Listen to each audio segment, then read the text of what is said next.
Hey, what it do? Oh, hey! What's up? Nothing. What do you mean nothing? Did I miss anything? No. Yeah, go away for a day and all hell breaks loose. What do you mean? People are dying. Who died? NFL's making moves. Rick Adelman? Oh. Did you just owe Rick Adelman? Well, I just forgot. Blazer legend Rick Adelman? Yeah, we talked about it. You seem deeply concerned. Well, I liked Rick Adelman. I think everyone liked Rick Adelman. That was the point. Well, you say you missed a bunch. Yeah, you didn't really. I did? You missed a couple of trades. Well, one of the best receivers in football got moved. Arguably the best non-quarterback in the NFL got moved. And I can't say the best. That would be Dr. Jack. But one of the most prominent figures in Blazers history died. Yeah, I'd say that was... Second best coach in Blazers history. That's what I just said. Says Steven. Well, yeah. I mean, that guy won a championship, the whole Dr. Jack guy. But outside of that... get along. Jeez, it's been 1 minute. He's coming right at me. It's like, You're going back at him. All I said was that I missed some stuff, and Rob's like... Yeah, Rob got mad about it. Well, what is up here? You didn't miss anything.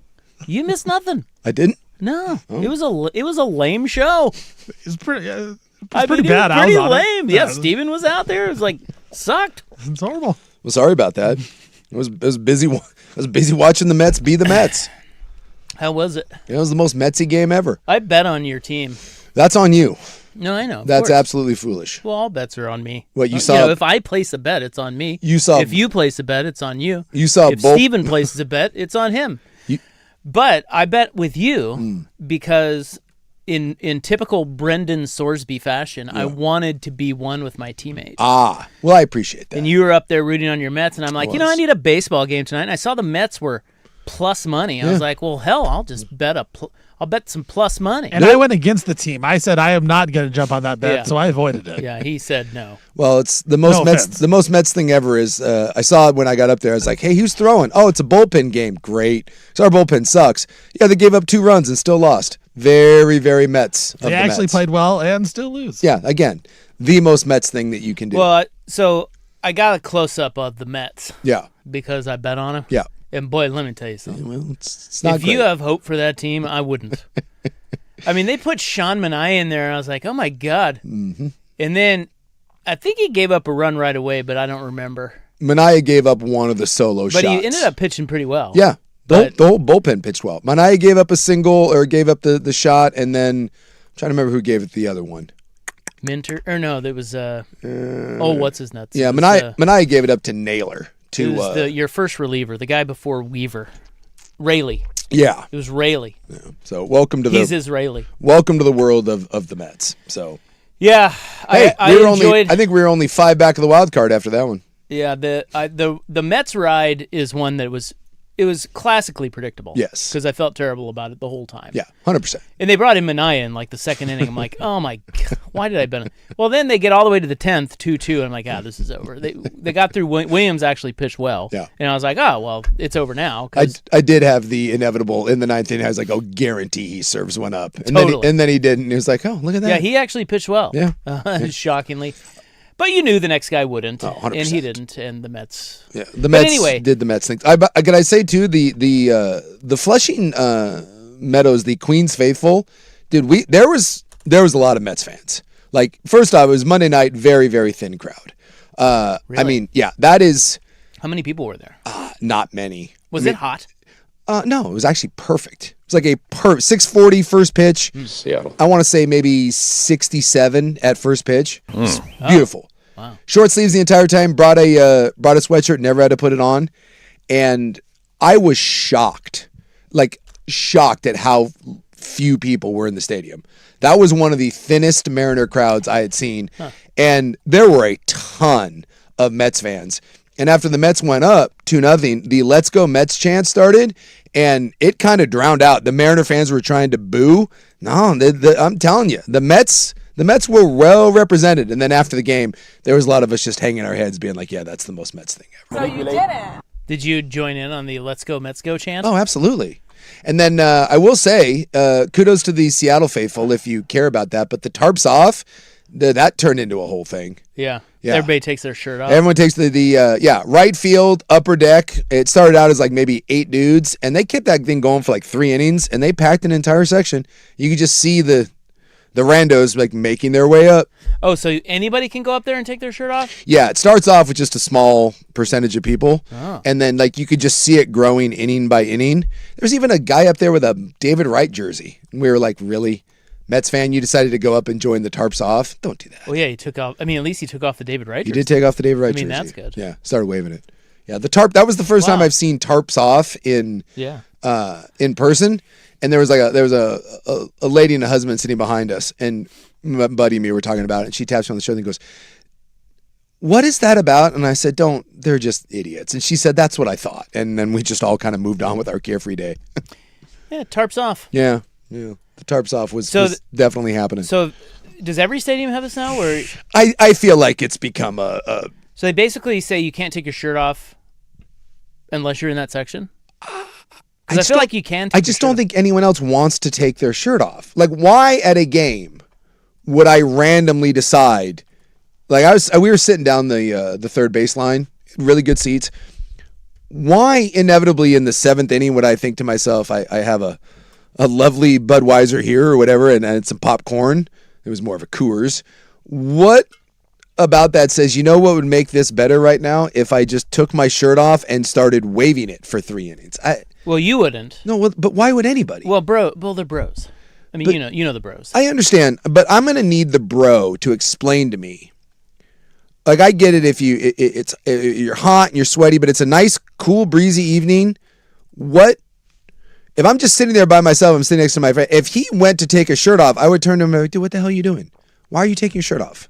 Like, what do you like? Is it because you think you look super awesome? You've been hitting the gyms and you want to show off your swollenness? I get that. I just don't understand a situation unless it was hot, why I would take my shirt off.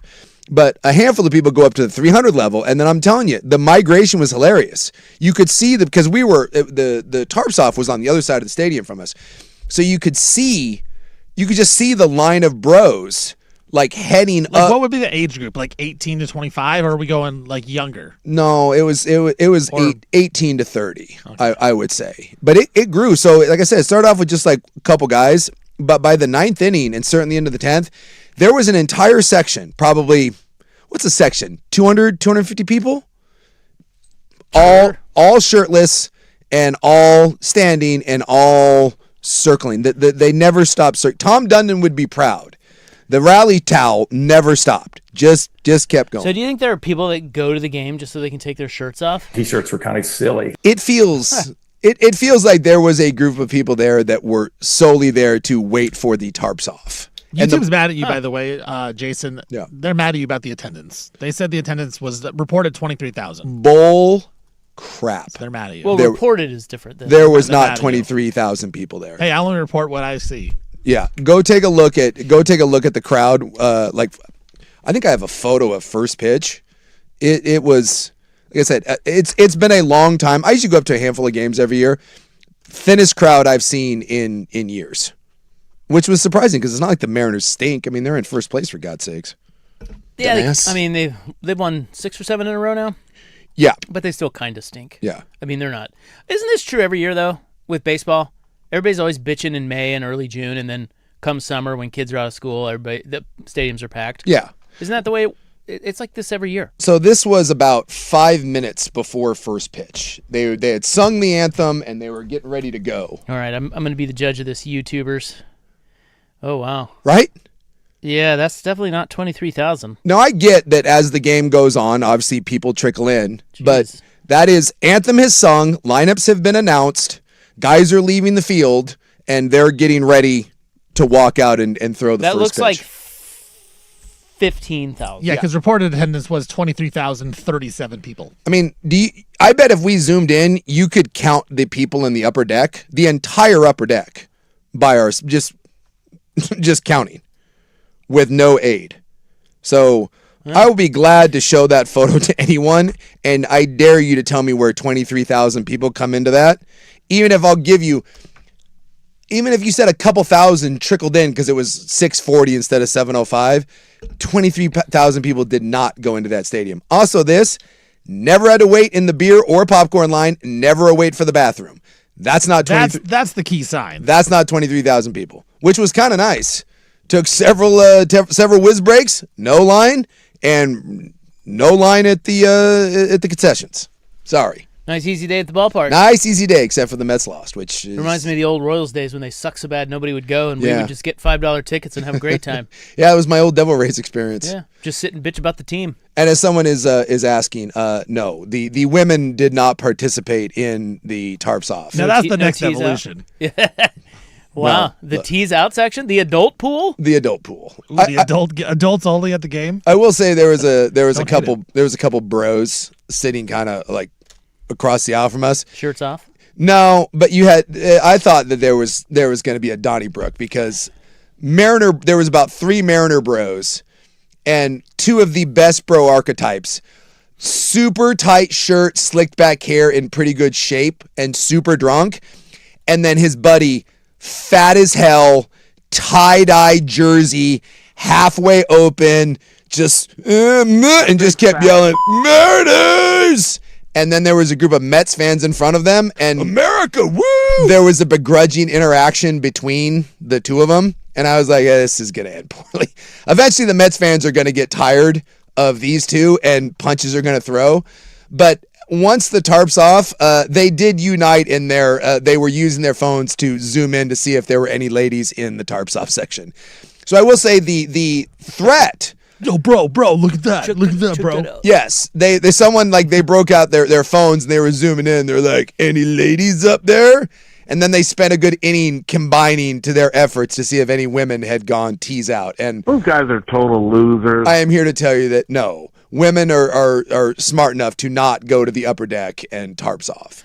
So do you think the tie-dye guy was the Seattle Tech dork whose slicked back hair, in shape buddy from New York was visiting? Is that, I mean, that No, because they were both Mariner fans. they were both okay. I thought maybe the slick back hair guy was a Mets guy. No, there was a good looking bro that probably did some high rocks, and his shirt was about 3 sizes too small, hair slicked back, and then his just the fattest, drunkest Mariner fan that you could have. And then there was like a couple Mets fans in front of him, and super like slick back hair guy was like kind of ribbing him, but like kind of wanted to be friends. And drunk guy just kept yelling at them, and you could feel the tension. And luckily nothing popped off.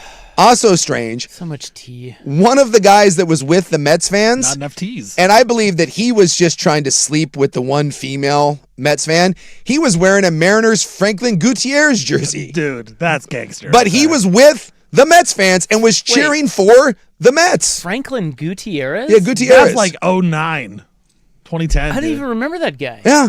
He was 21, and we couldn't figure it out. He was like, every time the Mets did something, he was sitting with the Mets fans, and I was perplexed. And then I was like, oh, he's sitting by the one female. He's trying to sleep with her. So I don't know if he came with them or if he infiltrated and was like double agent, but it was very weird to see someone in a Mariner and like the most random Mariner jersey you could, siding with the Mets bros versus the two moron Mariner fans. But the fat guy in the tie-dye, I didn't even know where you get a tie-dye Mariner jersey, but my man there needed about a 4X, and I think he had an XL. He had some mitts that kept hanging out. And So can we say he was on something? tarps off's a little sexist? Well, I think the women, Non-inclusive. I think the women are welcome. I just don't think any woman would want to go into a sea of 250 drunk, shirtless men and take hers off. Do you think that she'd be welcome? I bet if she went up there, some worker would say, "You can't do this. You need to come with me and put a shirt Oh, they on." wouldn't allow it? Right. That's a good question. I bet they wouldn't. You think they'd let her go? No, I bet they would They would not pull her off allow to the it. side. Yeah. Yeah, that would probably Yeah. get shut Yes, down. it is Yeah. sexist. The women are not allowed in the tarps off section. Well, that's like the whole Instagram thing. Let 'em fly, ladies. Free the nipple. Although, to be fair, had that one guy, had the tie-dye Mariner guy gone up, there would have been tease out. Because that dude was rocking like a seagull. Sir, you need to come with me. Yeah. Someone should have told him, because he had like an undershirt on, and then he took it off. He took everything off and then put the jersey back up on top. So I did see some tees during the game briefly, but they were his. And it wasn't good. If the Mariners got on the loudspeaker Yeah. and they said every male who takes his shirt off right now Yeah. will be entered into a drawing for $1 million. Yeah. Would you do it? Oh, absolutely. Oh, okay. I mean, why? Well, you said there was really no circumstance in which. Oh. So I've been sitting here pondering a circumstance with which you would take your shirt off at a game I just couldn't think of one in a normal way. in a normal setting. Yeah, so I was sitting at the game. We got there pretty early. We watched BP, walked around. It was a lovely evening. You get a little bite to eat, right? Hang out. I just can't think of any scenario on a 68-degree day where I'd be like, this shirt has to come off. Honestly, even if, let's say, it was like 102, I think taking the shirt off would make it worse because now I'm just exposing bare skin. And nobody wants to sit by that. I don't care if you're in good shape or not. No one wants to sit by a shirtless dude. It is kind of true. Like, no matter how good you think you look, dude, those seats are pretty tight, and I imagine Suk looks pretty good with his shirt off. you don't. I don't want to sit by him with his shirt off. No offense. It would be weird. It's a little weird. But up in section, spicy, man. Up in section 319, I guess, and anything goes. Tarps off. I've always liked physical big men. Hey, drop from yesterday. We did get that. Yeah. I kind of forgot that tarps off was the thing until I looked up there and I was like, what are the Cardinals started it in baseball. Yeah. And now now a bunch of stadiums. Now a bunch of stadiums, yeah. And I was asking some Mariner, like there was some Mariner people around, and I guess it is a thing now. Like it's they were talking about it on the broadcast. Yeah, it's like it's a regular thing. And I guess it's a rally thing now. They call it the We Otter Rally instead of We Oughta Rally. We Otter. What does that what? It's Seattle, and so instead of when they tell the crowd, instead of hey, we oughta rally, okay, they do We Otter Rally. And then they show little otters all right, doing their little otter things on the board, and then everyone goes nuts. And I think that's kind of the. Do they go nuts? Well, I think that's the start. From my understanding, the We Otter Rally is the start of the tarps off. I tell you what, that is not a selling point to go to a Mariner game. No, not to me. Like who gets fired up over otters? Well, the bros up in section. They're just training you to. Yes, you're sheep. Yes. Well, when they started the tarps off, like I said, there was like 7 guys. By the time the We Otter Rally was finished, is like half a section. Wow. All right. Well, hey, listen, if it helps attendance, whatever. I think it didn't help the attendance last night. Well, I just mean it's not. I just think it's nice that if dudes want to go to a game and take off their shirts, it's nice that they sequester them to the 300 level altogether. Shouldn't they do? I could see where they do like a discount deal. Like if you want to sit up in that section, shirt off, you maybe get a little discount there. Yeah, helps get people in the stands. You can go viral. You'll go viral. Yeah. But that's the thing. No one starts off there. There was like no one. They migrate there. Right. You're sitting somewhere else. Yeah, that's interesting. I mean, if I wanted to, I could have walked around to the other side of the stadium. And should they do a pants off section? You think? Wouldn't that be something? So tops once, and then on the other side. On the other side, you go pants off. Go bottoms off. Depends if you wore clean underwear that day. I don't know. It could be a little. And then instead of waving the shirt, you just like hip gyrate a lot. Do one of those. Start making some random thrusting movements. Well, nice to have you back. Sorry about your Mets. Yeah. Our Mets. At least for a night. Yeah. I also like going to baseball games. I like seeing the most random jerseys that you can find. And there were so many Mets fans there last night. And some of the jersey choices, I love it. Now, the strangest was the Gutierrez jersey with the Met section. That one threw me for a loop. But I saw like a Justin Verlander jersey. That made an appearance. I was like, oh, yeah. For the Mets? Yeah, remember when they signed Justin Verlander and Max Scherzer? Oh, yeah. Yeah. That was on there. I was like, oh my God. That didn't go well, did it? No, it did not. I saw Wally Backman, which was kind of fun. I was like, Wally Backman? Isn't he like a grade A? Oh, he's like the a-hole? Yeah. Jose Reyes, any of those? I just like, it's like if you go to a Blazer game and you saw like an Al Farouk Aminu jersey, you're like, oh. Yeah, you see a couple of them in the wild every time you go. It is good. Yeah. I just always appreciate it when you see the random. What rando Mets jersey would you wear? I have the only Mets jersey I own. That's not true. I own a Mookie Wilson, but it's like 3 sizes too big. I have a Bartolo Colon jersey. Nice. But I'm not really a jersey guy. Yeah, me neither. Nah, I can't. Yeah, I got maybe if I go to a hockey game, I'll maybe break out a hockey jersey, but I feel a little uncomfortable going baseball jersey. Feels a little it's not as weird as wearing the NBA jersey, but it's like in the hierarchy of awkward jersey, NBA jersey is 1. I'm gonna say NFL jersey 2, Baseball jersey, it's $3, but I'll do it occasionally. And the hockey jersey, I think is fine. Well, the basketball one's hard because what do you do underneath it? You go undershirt, you go no undershirt. That was my favorite part is when Stevie Fire brought his kids in. One of the kids, the younger one, he just went straight arms, dude. He was just going He's ready to gunshot. play, bro. Dude, He's I ready to love get it. the call. I love that. Yeah, I think you can do that until you get the tufts of hair on the top of your shoulders, and then you might want to wear a T-shirt. Right. I love the bro that hasn't done an arm curl, though, in like 14 years. He's just like some sausage hanging there. He's like, whatever. He's pure white. He's like, I'm letting him hang Part out. of the team, bro. Dude, I love that guy. The only better look than that is business guy that wore like a nice, like Oxford button down. Just throw it Straight on over. straight on over. Brought the jersey, in the car from work. Not gonna be. He's like, dude, it's just going on right over the top. Was that Brooks brother? Yeah, I'm gonna throw that bitch right on top. Let's do it. Well, he doesn't have another option, really. Well, it takes it He's off. coming straight from work. You take it off and you go bare armed. Yeah, see, What, I'm I going to take the shirt off and wrinkle it? No way. Dude, how awesome would it be if you wore like nice shoes, slacks, no shirt, blazer jersey? I would respect that bro so much. I appreciate that guy not taking off his Oxford. Thank you, sir. And there's your Brad Boxberger opening prattle. Exciting times.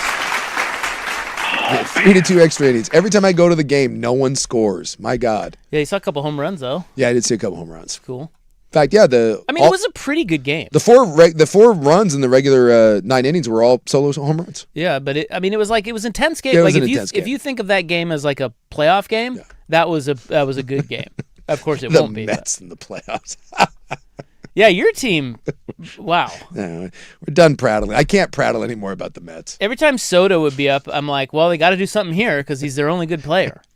Wrong. And then they just keep rolling these guys. Like maybe somebody good will be. Oh no. No. Maybe. No. They have him. Who's that? Boba shit in his 209 average. Yeah, that guy. All right. Well, you want to comment on your Myles Garrett, A.J. Brown trades from yesterday? Yeah, we can do that. We've got a lot of stuff from yesterday that. Contrary to your opening segment there, I did think those were kind of big moves in the NFL. Oh no, they were big moves. I just said the show sucked. Oh, sorry. I mean, yeah, there was a lot going on. There was a lot and we going on. talked about all of it. It's just respectfully, I mean, it Steven, sucked. yeah, we just were. I'm sorry. I apologize. No, That's on no. me. It was That's my fault. I'm in charge of this thing, and it went down in flames. Just no, it was fine. We had a good show. Yeah. We had a fun show. But yes, would like your comments on Myles Garrett, A.J. Brown. Next.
Now, from the George McCoy and Warren Allen Sports Desk, a Sports Center update on the Fan Sports Network, 105.1 FM and 1080 AM. This update brought to you by Mountaintop Metal Roofing. No maintenance, energy efficient, fire resistant, and a lifetime warranty. Do it once, do it right. Visit mountaintopmetalroofing.com. First on the Fan. Oregon Ducks Super Regional schedule against Texas is out. Game 1 is going to be a Saturday, 5 p.m. first pitch local time here in Oregon. That'll be on ESPN. Game 2 will be Sunday, 6 p.m. local time here on ESPN. And then, if necessary, Game 3 will be on Monday. Seattle Seahawks, they and Derek Hall have reached an agreement today on a 3-year, $42 million extension. It's going to include $21 million guaranteed for the edge rusher. Nick Herbig and the Steelers, they've reached an agreement, say 4 years, $100 million extension for the 25-year-old, includes $42 million guaranteed for him. We got the NHL front and center tonight, Stanley Cup Final, Game 1, Vegas Golden Knights. They're in Raleigh taking on Tom Dundon's Carolina Hurricanes. 5 p.m. puck drop, Hurricanes minus 155 in the game. I'm Stephen Vaughn from the Georgia Coy at Warren Allen Sports Desk. Don't call your mom, call Georgia Coy at warrenallen.com.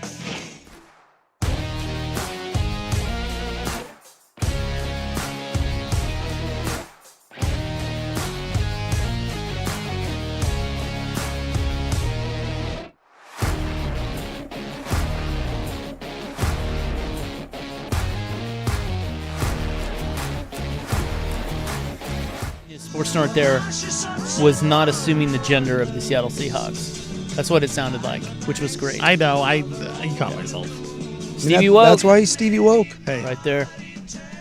Hey, last night was Pride Night, Steve. You should have been there. should have been there. I should have known all about it. My bad. It's time for Frank A. Services, There you go. and we're giving them to you because you weren't here yesterday. I was not. And we had Myles Garrett traded out of the blue. Yeah, that was kind of one of those. The A.J. Brown one, everyone saw it coming and knew it was a matter of time. And everyone knew he was going to the Patriots. And Well, it had to be June 1 because Yeah. that was the first day they were able to trade it. It's Yeah. the contract thing. Yeah. So everybody knew A.J. Brown was going to be dealt most likely to the Patriots yesterday. Yes. And so and that was the worst kept secret. And by the way, can I just, before I get into the Myles Garrett thing, just Howie Roseman again, just doing Howie Roseman things. I know they wanted to keep A.J. Brown, but he didn't want to be there. The situation was just not going to fix itself. But I think they traded a 1 and a 3. 1 and 3 for him. 1 and 3 for A.J. Brown, and the Titans never were able to replace him. They drafted, was it Burks, the kid Traylon Burks, yeah. who is just is beyond cheeks. The Titans ended up firing the coach, everybody, so they completely fleeced the Titans out of that. Yeah. They made 2 Super Bowls, won a Super Bowl, and A.J. Brown, again, top 6, 7 receiver in the NFL, and they got rid of him for a 1 and a 5. Like, this is why the Philadelphia Eagles have year in and year out one of the best rosters in the NFL. This is what they do. You gave up, you basically traded a 5 for a 3. A mid-round pick for a late mid-round pick, and you got 2 Super Bowls and a Super Bowl win out of it. Brilliant move by the Eagles. And they still have a number 1 receiver in Devontae Smith. The Myles Garrett one, that's just the freaking Rams, man. They are the most covert team. There wasn't a sniff of this. There wasn't any talk. Myles Garrett had already signed the extension. This was just, no one saw this coming. I'm not saying this was like Luka Doncic, like, oh my God, but this was certainly one where I thought, hey, did someone get ball sacked? Someone sent it to me. Someone sent me the Myles Garrett thing, and I was like, no, that's not. And then you look it up, you're like, no, that That happened. I do think that we do this a lot in the NFL. I think we're going way, way overboard. I woke up this morning, and yesterday, obviously, I was at the baseball game. So this morning and last night I was trying to kind of garner all the reaction from it. And the amount of NFL talking heads that are like, the Rams can't be beat, and this is the greatest team, and blah, blah, blah. Like, Myles Garrett is a hell of a player. Myles Garrett is the best defensive player in the NFL, and he's been the best defensive player for the last handful of years. But this idea that, like, if you thought the Rams were going to win the Super Bowl, adding Myles Garrett should only reinforce your belief that they should be one of the favorites in the Super Bowl. But much like Micah Parsons going to the Green Bay Packers, what did that do? Well, he was good up until the point where he blew out his knee and was done for the year. How many wins did Myles Garrett mean for the Cleveland Browns? Not many. Did the Rams overpay for him? You did, but the Rams are going all in. Jared Verse is a really, really good player. So if you ask me who won the deal, believe it or not, I think what Cleveland got is a great return. Now, if the Rams end up winning the Super Bowl and this convinces Aaron Donald to come out of retirement, which apparently that's a real thing, multiple people have asked him, and he said, I got to see if I still have the fire. So if this brings back Aaron Donald and you went out, and obviously you're in the total win mode now, although it's still strange that if you made this trade for Myles Garrett and you gave up more future capital, it still makes the quarterback, the drafting of Ty Simpson, that much stranger. Because you signed your quarterback to 2 more years. You just made another all-in FR draft picks move. And yet the next time, the only time you're going to have a chance to draft a top 15 player over the next handful of years, and you took a guy that's not going to play for at least 3 years. It's very strange that the Rams did that. You would think that they would have gone out and got a player that could help them win, because if Myles Garrett wins you a Super Bowl and helps you win, then you win this trade. If not, this is a really steep package. And most of the time, I'll just say most of the time in the NFL, where you see something like this, where the capital is so great, it usually doesn't end up working. There's just so many factors that go in, and you take a guy, whether it's Bosa, whether it's Max Crosby, Myles Garrett, when they're not involved in a game, and you guys are both gamblers, what is this point spread move? Half? Maybe a point? Like, these guys are not quarterbacks. They do not have the impact that you necessarily think they have. Now, you get to the postseason, Myles Garrett can close out games, absolutely. But the difference between Myles Garrett and Verse, especially down the road, as Verse gets better and Verse is on a cheap contract for at least the next 2, possibly 3 or 4 years, depending on his extension, and all that draft capital, you can make an argument that the Cleveland Browns won this. Because the only way that this works for the Rams, the only way that this trade is won by them, it's Super Bowl or bust in the next 2 years. And so you can't judge it. And so I see why the Rams did it. I do think it's a high cost. But if you're Cleveland, I think you did really, really well. And I think it's really smart. Yeah, Cleveland, they kind of pulled a Russell Wilson on it. What Seattle did with Russell Wilson. And even Garrett wanted out of there. Yeah. So, and apparently the Rams had been talking to them since 2022. Yeah. 2022, 4 years ago they called about Myles Garrett. Yes. So it was out of the blue, but not to the Rams. Like, they've been trying to get this guy forever. So Cleveland held out. They did great because, I mean, Parsons got, 2 ones? And Kenny Clark? Yeah. And Verse is better than Kenny Clark. Yes. And Jared Verse is a really, really good young player. So their haul was very good. Cleveland did a good job to flip the script on Myles Garrett, who will be 31, by the way, he's older. This year. And we know, you know how I feel. Now, defense end a little bit different, but paying players after the age of 30 in the NFL, it is buyer beware. Their best football is usually behind them. I said this yesterday, and obviously they are not the Patriots of old, but this is what the Patriots did back in the day, is they would trade their guys at their peak maybe a year early, but they would get a good return on them, then they would fall downhill. I related it to the Blazers. They should have traded Dame 2 years before they actually did. They waited too long. I think the Browns kind of did a good job of waiting to the very peak of Myles Garrett and then trading him and getting a good haul back, because, yes, he still will be productive for another 2-3 years, but at the same time, you're getting a younger guy who is really good, who's an all-pro, and you're getting some draft picks. I think the Browns did a great job. Yes, because by the time Cleveland doesn't have a quarterback, they won't have a quarterback.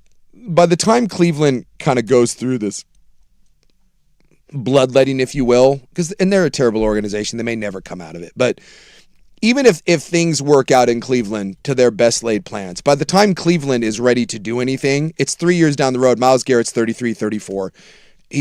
This Cleveland, this was absolute. If you ask me who made the smarter move, I don't know who won the trade because you can't. See how it goes. Rams win a Super Bowl, fine. They win. But if you ask me who made the smarter move, it's the Cleveland Browns. Which is why I thought the Raiders should have moved on from Max Crosby. If you are a bad franchise and you have an aging, he's not old, but an aging, a guy on his second contract, crossing the 30-year-old threshold, and unless that player is a quarterback, right? So we're talking running back, we're talking receiver, we're talking D-end. Premier positions that are going to get you multiple ones. And he got multiple ones, and one of the best young players, I think Jared Verse is 24, 25. So you got a guy 5 years younger who is not going to be Myles Garrett. But you do have a guy that is going to be a Pro Bowl, maybe all-pro level D-end, and multiple bites at the apple that could net you other very valuable players on a roster that needs to be rebuilt. This is the sort of thing that you should have done with Max Crosby. You tried to. It's what you should do with running backs. It's what you should do with DNs. This is what smart franchises do, which is weird because smart franchise and the Cleveland Browns do not go together. And it feels like I'm kind of crapping on this deal for the Rams. I am not, because I love Snead and what the Rams do, because they're the one organization in football that just operates with, I don't give a hell. I really don't care about the future. We are going to win, and we are going to win right now. And they did this once, and it got them a Super Bowl, and they had to tear it down. And then what did they do? They won it. And then they got to a Super Bowl, didn't win it though, and then went all in, won one, because they had to tear it down, and then they had to tear it down again, and now they've rebuilt it again into another potential Super Bowl team. Did they have some bad years in there? Yeah, there was some. I feel like they didn't really have to tear it down. Well, it was like I know they the 1 year they had Baker. Yeah, that's true. They were that like true. 4 games, 5 games, but and that was it really that I can remember. But I know they had to go real young with the defense, but they hit on their draft picks too. Yes. With Verse and some of those guys too. Yep. And that defense came along quickly. But I'm with, dude, I think this is I love it. a great move for the Rams. Yeah. Because it's really all you can ask, right? Yeah. Like, okay, so the Rams barely miss out on going to the Super Bowl. Mm-hmm.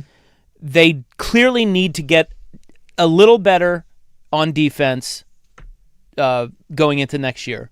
And they add Trent McDuffie and Myles Garrett. Yeah. Like, Les Snead is sitting back with his hands on his head like, all right, ball's in your court, boys. Let's go. Now, that doesn't mean they're going to win the championship. Far from it. It's a tough league. Yep. Myles Garrett could get hurt. Matt Stafford could get hurt.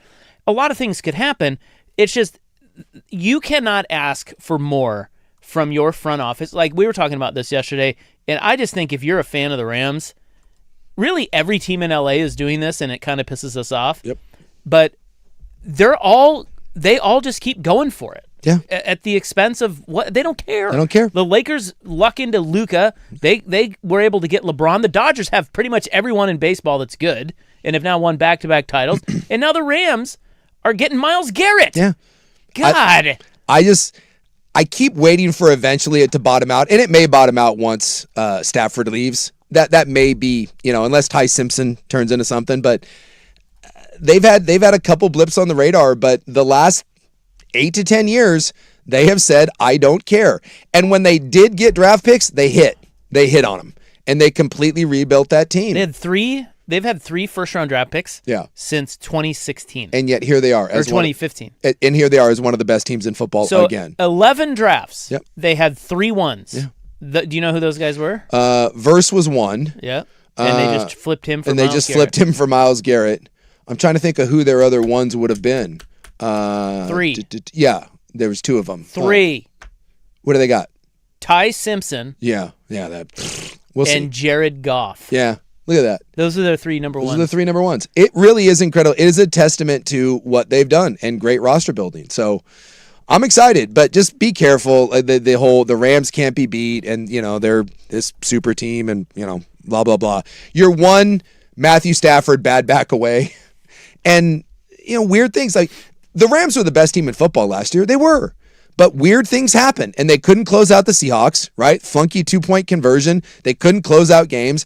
And this is the other one where I think if you're the Rams and you say, what didn't we do last year? Obviously, they had secondary issue, and they went out and got a couple marquee secondary guys. They basically took the Chiefs secondary. And was the other guy Watson? Watson. And then the other thing that they struggled with, even though Jared Verse was really good, they struggled to close games. They struggled to shut the door, and they just went and got a guy who is the best closer in the NFL. You could argue that, and it's never this simple, but you could argue that they were Myles Garrett away from winning the Super Bowl last year. Yes, they were. He'd get a sack or two down the stretch and Close the game. completely change a drive and in the game. Yep. And that's why they went out and did it. That's what they need, yeah. And now you just need, but you need Puka to not be an idiot. You need Matthew Stafford to turn back the hands of time. And much like you can't have Micah Parsons. Micah Parsons was having a really good year, and then he got hurt. And that's the thing about the NFL that's just unpredictable. So I get it's the offseason, you need stuff to talk about, but I thought some of the bloviating over Myles Garrett and the Rams now being the super team. When's the last time you saw a team labeled a super team that actually lived up to it? It usually ends up not being the case. But the other impact, and I mentioned at the beginning, I don't think it's out of the realm of possibilities that Aaron Donald at 35 years old looks at this and's like, yeah, I'll play. I'll play. If you put that front that they have, I mean, with Fisk and Poona Ford and Kobe Turner and Young and Myles Garrett, and then you're like, oh yeah, by the way, here's Aaron Donald at 35. If I were the Rams, I would go to Aaron Donald and said, man, I just need you give me 30 snaps a game. I don't even need you to, you don't have to be an every down guy. You want to play on third down? Because he's a guy that penetrates and kind of jumps gaps, and some people have been critical of his run support because of the aggressive style he plays. I would go to him and be like, how would you feel about just rushing third down? We will put you and Myles Garrett on the same side, and all you have to do is on third down or second and long, you and Myles Garrett get to rush the quarterback. If you did that, that may be the most disruptive force that we've seen in the NFL in 25, I don't know, maybe ever. That would be a problem. Yes. I don't know what you do. I don't know who you double. Shades of Freeney Mathis. It's just terrifying. Right? Can you think of another... Except it's different archetypes. And they're both on the outside. The idea that you have two of those guys rushing on the same side. Maybe the old Giants. Yeah, like Tuck and that would be it, and that won a Super Bowl with a very average team. They ran Tuck and Umenyiora. Tuck, Umenyiora, and Strahan, that NASCAR package that they ran. Wow, it'd be that, and honestly, it's a better version of that. Aaron Donald, to me, is the best defensive lineman I've ever seen play. Reggie White, Bruce Smith. Bruce was great. To me, it's Reggie and it's Aaron Donald, and Myles Garrett is going to be in that conversation when it's all said and done. And having those two guys play together, even at 35, with a couple years to rest, that's the one, if you're the Rams, that's where I will bloviate. If you find a way to get him to come out of retirement, I will come on board the first take stuff of being like, all right, this could be silly. The division's going to be nasty. Yeah. Watch out for my Cardinals. Just kidding. Don't discount the Seahawks, too. That defense really good. Yeah, we power ranked yesterday. I went Rams 1. What did I say? It's Rams, Hawks, Niners. See, I think you had 49ers, too. Yeah, I think Seahawks I went Niners, yeah. Yeah, you know me. No, I'm a Seahawks hater. The 12s. There's your services of Frank Gay. Strong. I tried to bring it for Frank. I had to. Yeah, he deserves it. I had to. You brought it. The dundening of the NHL commences tonight. Join.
correctly points out that the Rams are simply going to wait the 2 years for Matthew Stafford to retire and then trade for Joe Burrow and go right back into another window. Yeah, and probably. that is correct. That's what they do. They will trade Ty Simpson and 7 future picks that they don't care about, and they will get Joe Burrow. Simpson will have like 2 good preseason Yeah. games, and if someone's like, that guy's good. 3 ones and Ty Simpson and, a Gatorade bath, and then they go get Joe Burrow, and then he comes in and wins another Super Bowl. They need to freeze Les Snead out. So, Don't trade with him. Stop trading with him. Yeah. I do. I love the Rams. If I was an NFL, well, I can't am an NFL free agent, but I don't really like grabbing one team. But if I was looking for a team, you could do a lot worse than rooting for the Rams. I really like the way they operate. Same with Philly, but I refuse to root for any team from Philly. Suck it. All right, well, I'm going to go ahead and call today Yeah. Proclamation Tuesday. Ooh, Okay. let's proclaim. Yeah, I've got a proclamation to make. Didn't we have Recension Wednesday? Ascension Thursday. last Thursday. week, Yeah. Now Proclamation Tuesday. No, Recension Thursday will return Good. in 48 hours. we got a lot of things to resent here. Yes, we do. Yeah, we do. Good question. Proclamation Tuesday, I would like to proclaim that for the first time in my life, Jason, Yeah. tonight, first time ever, and I'm 50 years old. 50! You like to kick. Rob likes to kick and stretch. For the first time ever, Yeah. I am here on Proclamation Tuesday, excited to watch hockey. I'm actually excited. I thought you were excited for the Sabres earlier this year. I mean, I was because I bet on them, Yeah. but I wasn't like, You just kind of. I would tune in. Yes. But I wasn't excited. Like, you know how you get excited? Like, I'm turning over a new sports leaf. I announced yesterday I'm going to a WNBA basketball game. What? In 2 weeks. Yes. 2 weeks. So you got a ways to go. Well, the 13th. Okay. Yeah. 11 days. I told you missed a lot of stuff, Sue. I mean, dude. You missed a lot of things yesterday. He's going to the WNBA. We're now excited about hockey. Yeah. Who is this I'm guy? a sports guy. Is it because of Stankoven? Who? I don't care about him. I care about Tom Dundon. Well, he plays for the Fighting Dundons. I know. I just thought you would appreciate. That's a great name. Stankhoven. Stankoven. That's just every time I hear it, it gives me a little bit of a chuckle. He's stanky. Old, growing up, old Logan Stankoven got some flack. Do they have good nicknames for Mr. Stankhoven? I don't know I would assume they just call him Stank, right? I mean, what else do you call a guy named Stankoven, for God's sakes? I mean, it's a great name. Yeah, stank is the only obvious answer. Yeah. If you called him anything other but Stank. Stanker? Yeah, what are you doing? Yeah, the Stanker. Yeah, we got the so Tom Dundon's Carolina Hurricanes are in the finals. Yes. And it starts tonight. Yeah. They host the Vegas Golden Knights. Yep. The Evil Empire. And it's going to be great. I am fired up. Great series. Yes, this should be a really, really good series. One, the Vegas Knights are one of the best stories in all of sports. An expansion team that's been around 9 years, and this is their 3rd time in the Stanley Cup. This shouldn't happen. They went to the Stanley Cup Finals their first year, which might be the greatest accomplishment in the history of sports, even though they didn't win it. They fired their coach with like 9 games left in the season, found a way to get into the postseason, and just swept one of the best teams we've seen in hockey of all time. They had a top 10 regular season. And meanwhile, you got the Fighting Dundons here, who, despite what everyone here seems to believe, took over a franchise that was absolute cheeks, and in 8 years has made them one of the 3 best teams in hockey, and now they're on the doorstep of their 2nd Stanley Cup ever. I mean, this is awesome, Yeah. and they are 2 really fundamentally sound and fun hockey teams to watch. Well, my money is on the Canes, as you know. Yes. My Hurricanes. The Canes are the better team, although the Knights beat them twice in the regular season, and even though I think Carolina should win the series. They have home ice. They're the better team. Seeing what Vegas did to Colorado scares me, because sometimes you just get a team that has a look and a belief, and they have a young goaltender right now that's playing awesome, and they've got championship mettle. It scares me a little bit that Vegas and if they won, it wouldn't be like a tremendous upset. I just that scares me a little bit, that my head says the Hurricanes should win this, but there's something about Vegas right now that just they have a look about them. Well, I think the biggest thing about this series that I'm excited about is I'm rooting for the Hurricanes, because I can't wait to listen to the ways that Blazer fans will discredit the title Yes. if Dundon wins. Yes. Yeah, the ways that they will try to disassociate 100%. from him building a winner in Carolina, Yes. as it pertains to him possibly building a winner in Portland. Yes. That's You can't going to win be this way. the mental gymnastics there are going to be. It's going to be theater. I said this at the beginning of the postseason, and I've been pretty vocal about it. I think the coverage of Dundon has been embarrassing. By the way, it happened again today, and it's an organization that I actually really like and I follow, and they cover the Blazers really well. I thought they had one of the most disingenuous headlines posted. It was ridiculous. The headline said, Tom Dundon wants credit for not firing everybody. That was the headline. And when you read the article, it was the most clickbaity piece of crap. It was, again, it's been embarrassing. I think the coverage of Tom Dundon by a lot of the local reporters who I believe are upset that he fired people that local media use as resources, and that they were basically allowing themselves to be used as mouthpieces for grudges. I am so with you that at every turn they scream from the heavens that this isn't the NBA and that he's the worst owner and blah. Meanwhile, everyone in Carolina loves him. Everyone said the same thing in Carolina, that he was going to move the team. Everyone said that he couldn't get an arena deal done. Everyone says how cheap he is. Well, he renovated the arena. He's put in $800 billion in renovation around. Everyone in Carolina loves him. Everyone says that, yes, he can be a tough owner to work for, but he gives you everything you need to succeed. And you want some quotes? Yeah, give me some quotes. It's from that article. Yeah. Blazers owner Tom Dundon wants credit for not firing everyone. Keeping people on board is a newsworthy occurrence, according to Portland's new owner. But in there, you have, because a guy from The Athletic wrote a piece on covering Dundon in Carolina. Yeah. Guy's name is James Myrtle, and he said, and he put some quotes in here from people in the organization. The coach, Rod Brindamore, said, "I give him tons of credit," talking about Dundon. "We've been pretty solid ever since he showed up onto the scene." Captain Jordan Stahl Yeah. of my Hurricanes, Yes. said, "He's giving everything he can to get us our best chance. He changed it right from the start." And then general manager Eric Tulsky said, "He's always looking for ways to chart an even better course." That's all from the article. Yeah. That the headline is, Blazers owner Tom Dundon wants credit for not firing him. Yes, there was one in there where he was a 15-year analytic guy for the Hurricanes, says, "It's very uncomfortable when the new owner says, 'Are you sure you're doing it the right way?' And he says, 'Well, yeah, I've been doing it.' And he goes, 'Well, then prove it to me.' And he basically said that, yeah, it was kind of concerning. And he wasn't saying that Tom Dundon was telling him he was doing it wrong. He wanted him to prove to Tom Dundon that he was doing it right. And he said that can be a bit unnerving when you're having to explain to your boss why you're good at your job. But he says it's a good thing because he does it at every turn. And he doesn't allow mediocrity. In fact, I was talking to someone who, I don't know if he wants to say who it is, a CEO of a major company who knows Tom Dundon well, both Texas rich guys. And my friend works for this company, and he asked him about Tom Dundon.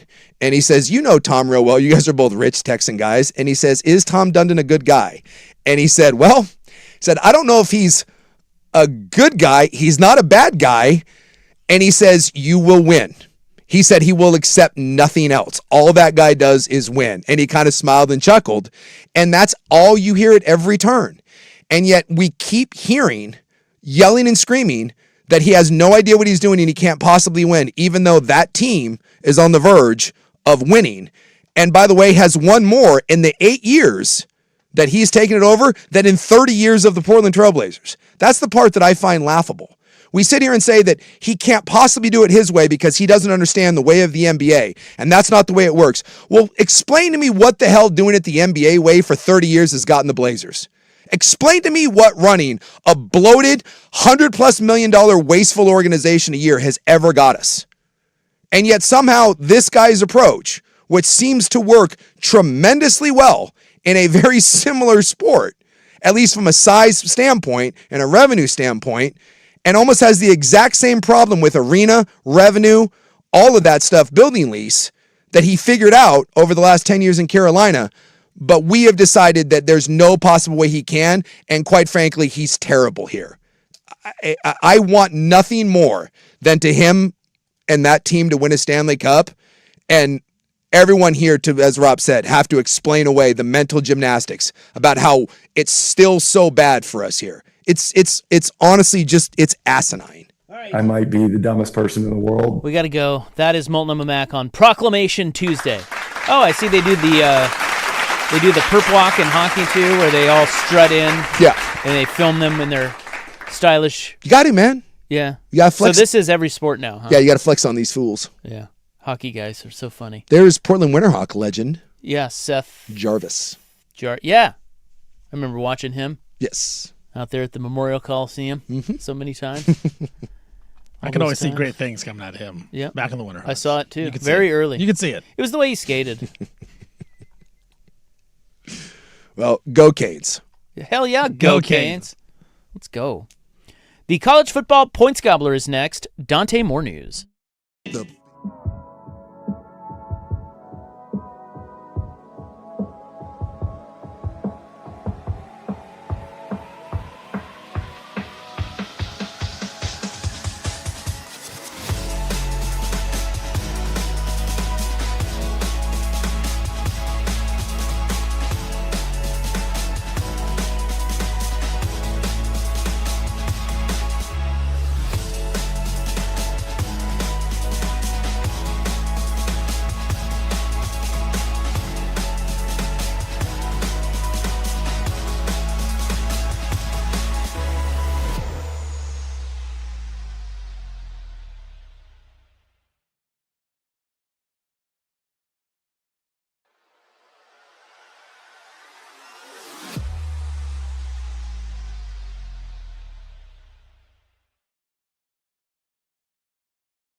Now, from the George McCoy and Warren Allen Sports Desk, a Sports Center update on the Fan Sports Network, 105.1 FM and 1080 AM.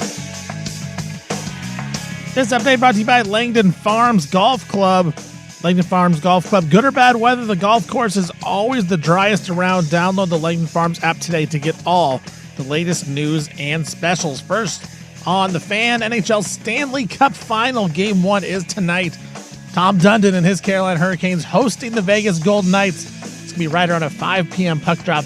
Hurricanes a slight favorite in the game and in the series. Oregon Ducks Super Regional schedule against Texas is out. Game 1 is going to be Saturday. It's going to be a 5 p.m. first pitch local time here in Oregon on ESPN. Game 2 will be Sunday, 6 p.m. local time, also on ESPN. And if there is a Game 3, it'll be Monday. That time has not been announced yet. Seahawks and edge rusher Derek Hall, they have reached an agreement today. 3-year deal, $42 million extension, $21 million guaranteed. Nick Herbig and the Steelers, they reached an agreement, 4 years, $100 million extension for him. That includes $42 million guaranteed. About 30 minutes ago, Drake London and the Falcons, they agreed to a new giant 4-year, $141 million extension for London, including $100 million guaranteed, making him the third highest paid wide receiver in the NFL. I'm Stephen Vaughn from the George McCoy at Warren Allen Sports Desk. Don't call your mom. Call George McCoy at warrenallen.com.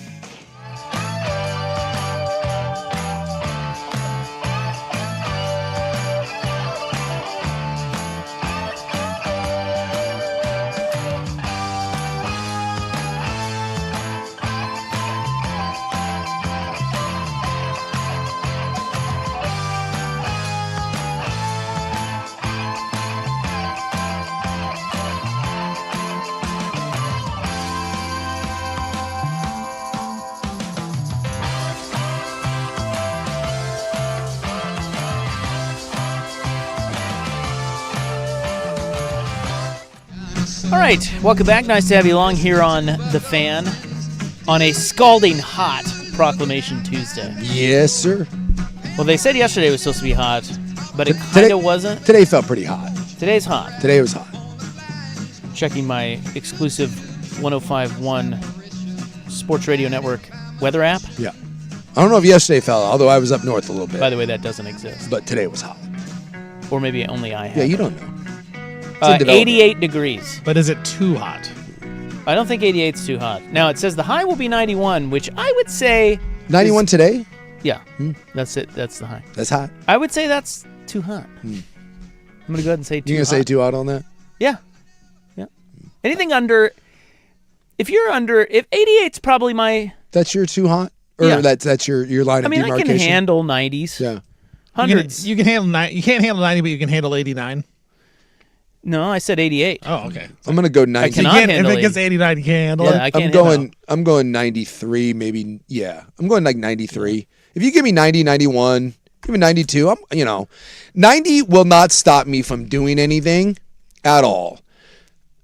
93? 93. Mid 90s is where it's like, Yeah. all right, now it's starting to get really hot. Because as long as I'm doing something near water or I'm doing something active, like I don't mind being outside. Like if you're working in the yard or you're running or you're whatever you're playing sports, I don't mind 92 and being outside.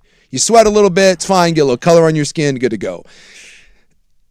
You show me, hey, you want to play golf, and I look down and it says 94, 95, 96. I might give you one of these. We sure about that? Did I ever tell you I played golf? So remember when it was 115 degrees? Here? Yeah. We had when was this? That was like, I think it was like 20, was it COVID? 2020, 2021, somewhere in there? Oh, that's hot. Dude, it was. I don't remember 115, but. Yeah, it got to 115. Good Lord. That's Vegas hot. And I think it was a Saturday or maybe it was a Monday, but the day before it, or maybe it was the day after, but on a Sunday, we played golf and it was 110 degrees. That's outside. No, I'm not doing that. I don't know why we played. Yeah, we're but not, we did. Yeah, we're not doing that. That was when you remember they had the wildfire smoke and I do remember COVID. that. Yes, I do remember. It was the heat dome. I remember the heat dome. Yeah, and my weatherman friend, who's my old neighbor, said it was just a confluence of circumstances that will never happen again. He's like it was just a one-off. Yeah, but we golfed in that. Yeah, and was it miserable? No, because we were so prepared for it. I don't know, man. The crotch heat that's going to generate playing golf. I can't. And I don't like playing in the heat. No, I don't know, why did we do that? That's crotch pot cooking. I can't do it. That's out. That's It's time now for the Points Gobbler. Thank you. Let's College gobble. Football. We got to gobble. Got to get to it. We have a couple things. One, Dante Moore has been announced as one yes of the 3 players on the cover of the new College Football 2027 video game. Yes, sir. That came back a couple years ago, and while I have not purchased, I know Dirt has. That was a big deal. People love their college football game. Yeah, it's been out for 2 years. I've bought it both times. Yeah. So I played back in the day, and it just never. I thought about getting it this time around, and I haven't pulled the trigger. But now that Dante Moore is on the cover. Yeah, he's on the cover with Malachi Toney and Kawan Lacey. Yes, and there's another one with Signetti on it as well, and then That's the deluxe edition. The deluxe edition. Yeah, don't ask me how I know that. Now he is the second quarterback to ever grace the cover of the NCAA EA Sports NCAA football game. Did you know that? Well, I'm guessing there've been more than 2. No, Oregon quarterbacks. from Oregon. Oh, Oregon quarterbacks. Yeah, Oregon Quarterbacks. Quarterbacks. Probably Mariota. negative. Game didn't exist when Mariota played. Oh, yeah. Bo Nix. Didn't exist. Dylan Gabriel. Didn't exist. Joey Harrington. There you go. Wow. Yeah, Joey's on the game back in the day. Look at that. Now they used to have to do And it. now look at him. They used to have to do it where He's on our show. they would put a guy that graduated because you couldn't have a current player on. So it was always a top player from the year before. So Joey technically would have been in the NFL when he was on the college football game. So does this mean Dante Moore will be on our show in 20 years? I doubt we'll be on the air in 20 years, but if so, Speak for yourself. we could try to reach out and get him now. We are home of the Ducks. Yeah. Dante Moore. Is- So that's kind of cool. Is there a college football EA Sports jinx like there used to be with the old Madden game? Last year was Jeremiah Smith and Ryan Williams at Alabama. Ryan Williams was pretty terrible. Yeah, Ryan Jinx. Williams The kinda year before stinks. was Donovan Edwards, running back at Michigan, and a couple other guys. They put They were him pretty on there? terrible, yeah. Yeah, So there's been some not great players on there. that is true. Well, it's only been 2 years, so Right. we'll see what happens. So there is a curse. 100% Ducks stink. Yeah, I'm a little surprised. Write it down. I would have thought like Arch would have been on there. No offense. Ours but- probably cost too much money, honestly. Oh, that's actually. Because Yeah, they get so paid to do this. That's a good point. What does Moore get for this? Do you guys know? I have no idea. I know they have a tier. Have you seen that? They have a tier program? Because every player that's on the game gets a little something. And Oregon's in tier 1. Yeah. So I think it's like $100,000 or something. Something like that? That's something I read. Yeah. I don't know how much you got, but I think Dante Moore is not hurting for money. I mean, some of these valuations for these guys, I mean, I always thought when these numbers were getting thrown out there that they were kind of, and I think at the beginning maybe they were a little overinflated, but it sounds like there are players now that are getting $5, $6, $7+ million. Well, did you see the guy who was an Angels prospect? Yeah. That It's like 26. he's 26 years old. Yeah. And he has now flipped his career. He was drafted. He played both in high school, football and baseball. Yeah. And he went to I forget where he went, but he went to go play football somewhere. But then the Angels drafted him. Yeah. And he got $3.5 million because he was a high draft pick. Yeah, so he went and played baseball. So he went and played baseball. He's now 26. He has been in the majors. He's at like 35 at bats. Yeah, It just it's not working. hasn't worked out for him. Yeah. He is now going to SMU Yeah. to play football. Yeah, and he has no. I mean, the NFL career. By the time he, chances are by the time he develops, he'll be, he'll be 27, 28. That'd be a weird NFL career, but But he's able to do it. He's able to do it because of the NIL. NIL, yeah, So well- he will get paid. Yeah. And they're saying that he might be one of their best. He's a wide receiver. Yeah. He might be one of their best receivers. Well, Chad Henning did it. Brandon Whedon did it. And both of those guys Drew end up. Henson back in the day. Drew Henson. More recently, Monte Harrison. He was on the Marlins. Same thing. He went to Arkansas the last maybe a year or two ago. I don't think he made any impact. Chris Winkie. 26 is a really old freshman, but look, minor league baseball players don't make squat. So Well, he said that. Well, actually, this article, not him. He said he was most recently with Baltimore. Mm-hmm. He was a draft pick of the Angels, and he was with Baltimore. And his most recent contract paid him approximately $740,000. But they're saying Decorian. Okay, so the top two of the top receivers in college football, Jeremiah Smith is reportedly earning between $4 and $5 million. Sure. Even though he said $10 million. Yeah. Decorian Moore has a NIL valuation of roughly $715,000. Yeah.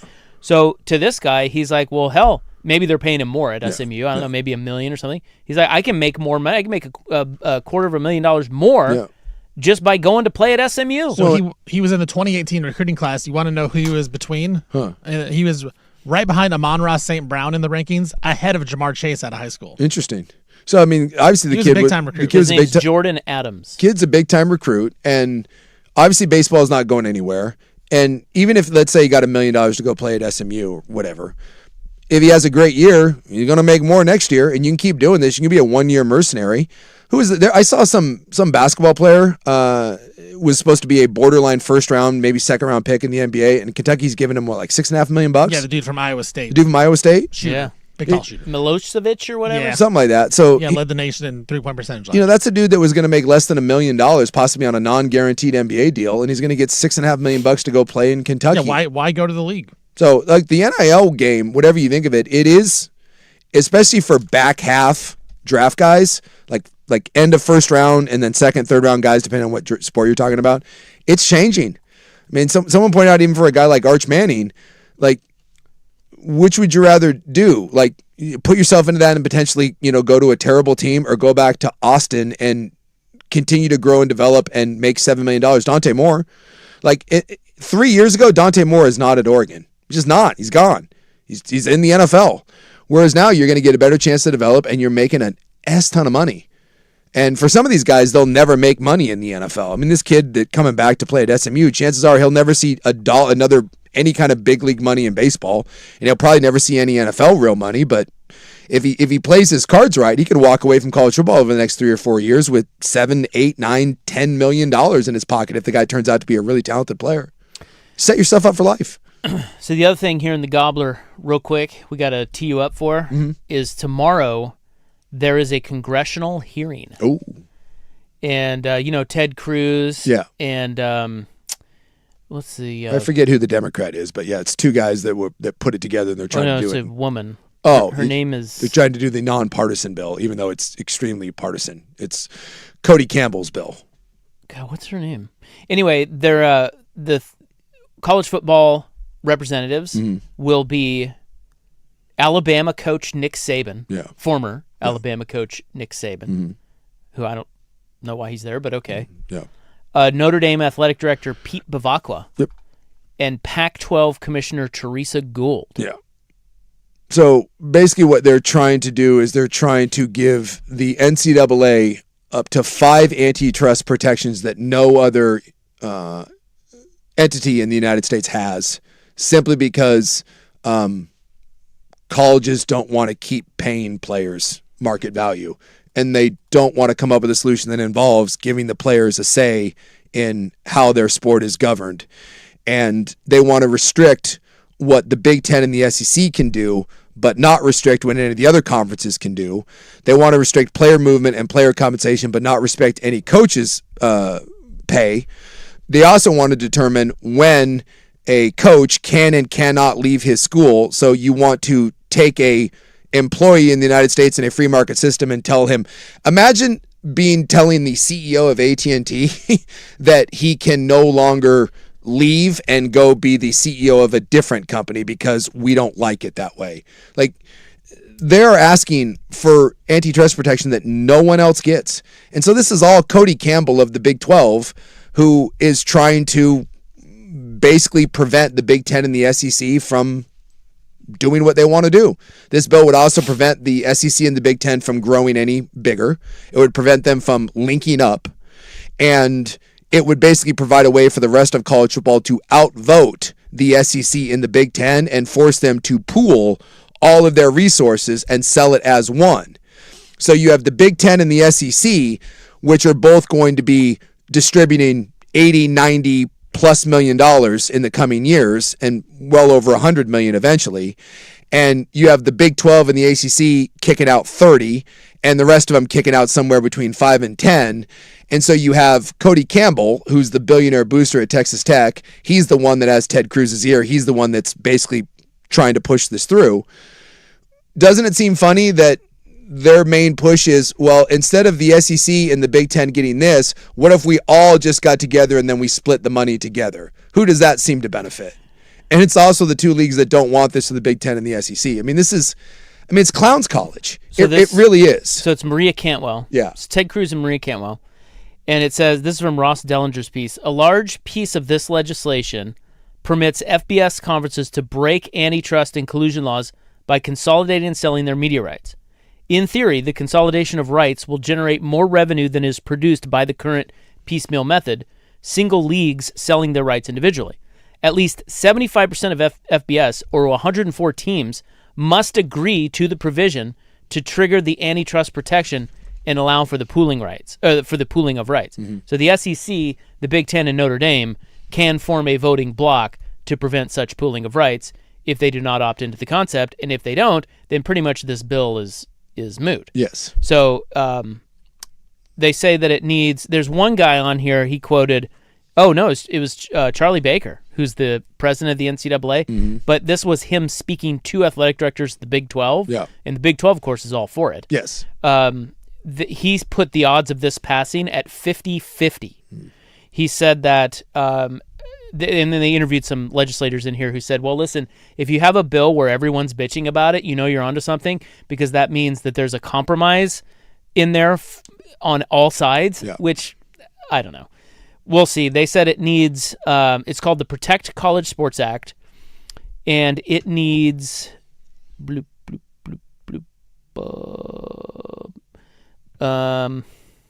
was it? It needs 60 votes in the Senate to pass. So, okay, so they'll be up there tomorrow in front of the committee, which is, I think, the Commerce Committee, or something like that. Yeah, the U.S. Senate Commerce Committee. Goes to the ways and means of a committee. Bingo. Because everything good must go to the ways and the means of a committee. It has to. So from there, if enough support exists, the bill may find itself up for debate and a vote on the U.S. Senate floor before lawmakers break for their annual month-long summer recession, which is in August. So it needs 60 votes in the Senate to pass, meaning 7 Democrats must support the bill. So Cantwell supports it, co-sponsor Chris Coons, and then they need 5 more before it advances for a similar process in a Republican-led House. I will be stunned, but also extremely disappointed if we give college football, who created this problem on their own, protection that no other industry in America gets. Imagine telling Ford that, let's take Toyota and Ford. I don't know what the revenues are, but saying, you guys make more money than everyone else. We don't like that. So you now have to take all your profits and combine them and share them with GM and Hyundai and everyone else because we want all cars to be the same. It's insane. Oh, and by the way, we're going to put a cap on what you can pay workers, and workers can't go work at other factories except for one time. But the CEOs, they can do whatever they want and make as much as they want and go whenever they want. I mean, it's insanity.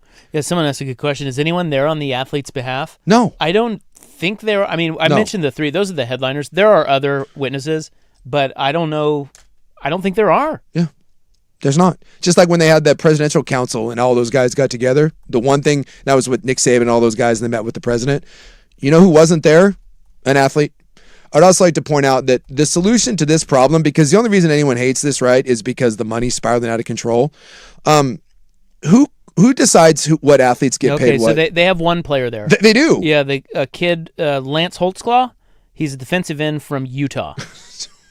That's who we get. Yeah, so there's 5. Saban, Bavacqua, Teresa Gould, Lance Holtzclaw, and then Gordon Gee will show up with his little glasses. In his bow tie. He's the president at West Virginia now. So everyone's upset that they can't keep paying this money because the players make too much. Who decides who pays the players what? What do you mean? Who decides who? So when Dante Moore gets $7 million from Oregon, who decides that Dante Moore gets $7 million? The school.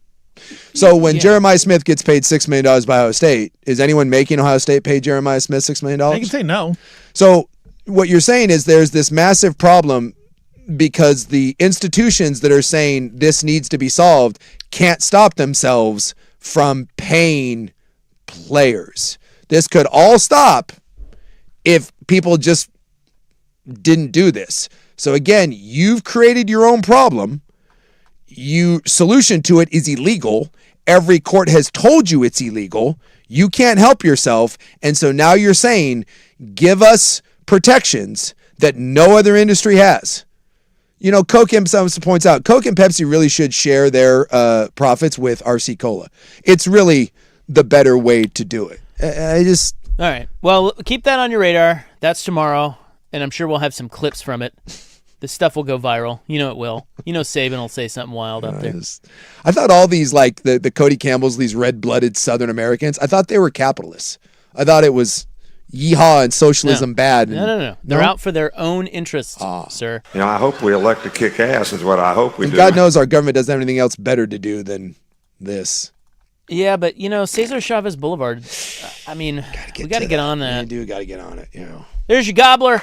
Love it. Coming up next in the news, is Salt and Straw for sale? Next.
Now, from the George McCoy at Warren Allen Sports Desk, a Sports Center update on the Fan Sports Network, 105.1 FM and 1080 AM. First on the Fan, the Oregon Ducks Super Regional schedule against the Texas Longhorns is out. Game 1 is going to be a Saturday, 5 p.m. local time here, the Pacific Time Zone game on ESPN. Game 2 is going to be Sunday, 6 p.m. local time here. It'll also be on ESPN. And then, if necessary, Game 3 will be on Monday. No time yet on what that game would be if they need it. Seattle Seahawks and Derek Hall, they have reached an agreement today on a 3-year, $42 million extension. It's going to include $21 million guaranteed. A couple other extensions in the NFL. Nick Herbig and the Pittsburgh Steelers, they reached an agreement, 4 years, $100 million extension for him. That includes $42 million guaranteed. And the Falcons and Drake London, they agreed to a 4-year, $141 million extension. That includes $100 million guaranteed for London, which makes him the third highest paid wide receiver in all the NFL. And the NHL takes center stage in Game 1 of the Stanley Cup Final tonight. The Vegas Golden Knights, they are in Raleigh taking on the Carolina Hurricanes. About a 5 p.m. puck drop on that one. Hurricanes about a minus 160 favorite on the money line. I'm Stephen Vaughn from the George McCoy at Warren Allen Sports Desk. Don't call your mom. Call George McCoy at warrenallen.com.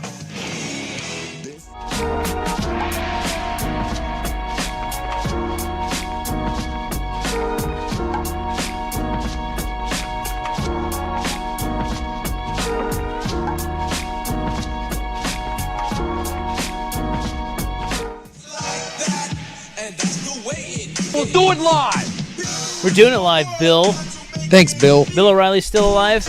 I think he's still selling coffee mugs on BillO'Reilly.com. Why wouldn't he? He made so much money. Yeah. Dude, that guy's probably living a great life. Good old Bill O'Reilly. You know those books like Killing Crazy Horse, Killing Lincoln. Yeah, he wrote a bunch of books, didn't he? Yeah, a bunch of bestsellers. All right. Stuff I won't read. Yeah, I have a buddy of mine that swears by his books, says they're great. Yeah. I'll take his word for it. But Talented guy. Yeah. Bill O'Reilly. Bill O'Reilly. Whatever his name is. Yeah. Bill O'Brien, too. We'll do it Bill O'Brien. Weird part is he started like on Current Affair. He was like a trash like reporter, and then he became like a. He's from. Wasn't he on KATU here? I think so. I think he was had in Portland? I think there was a local angle there for a little bit. How do you think Bill O'Reilly would do in Portland right now?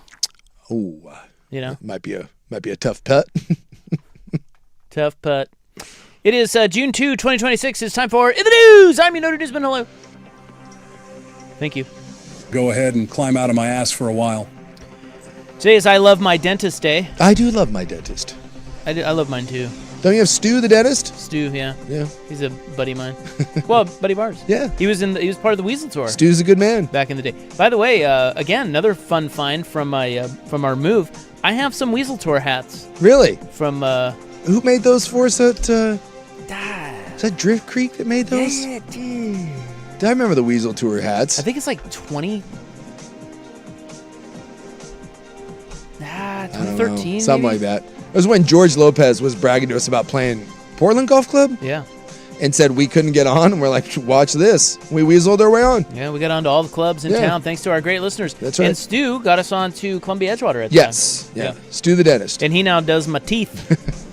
My pearly whites. Shout out you dentists out there who make a racket. Yeah. Dental insurance. And they know it too. Yeah, they know it. They just don't talk about it, but they know it. Yeah. My dentist, the Dr. Gillespie, Dentist of the Stars, they built this new fancy facility. It's really nice. And every time I go in there, I love to give him crap about it.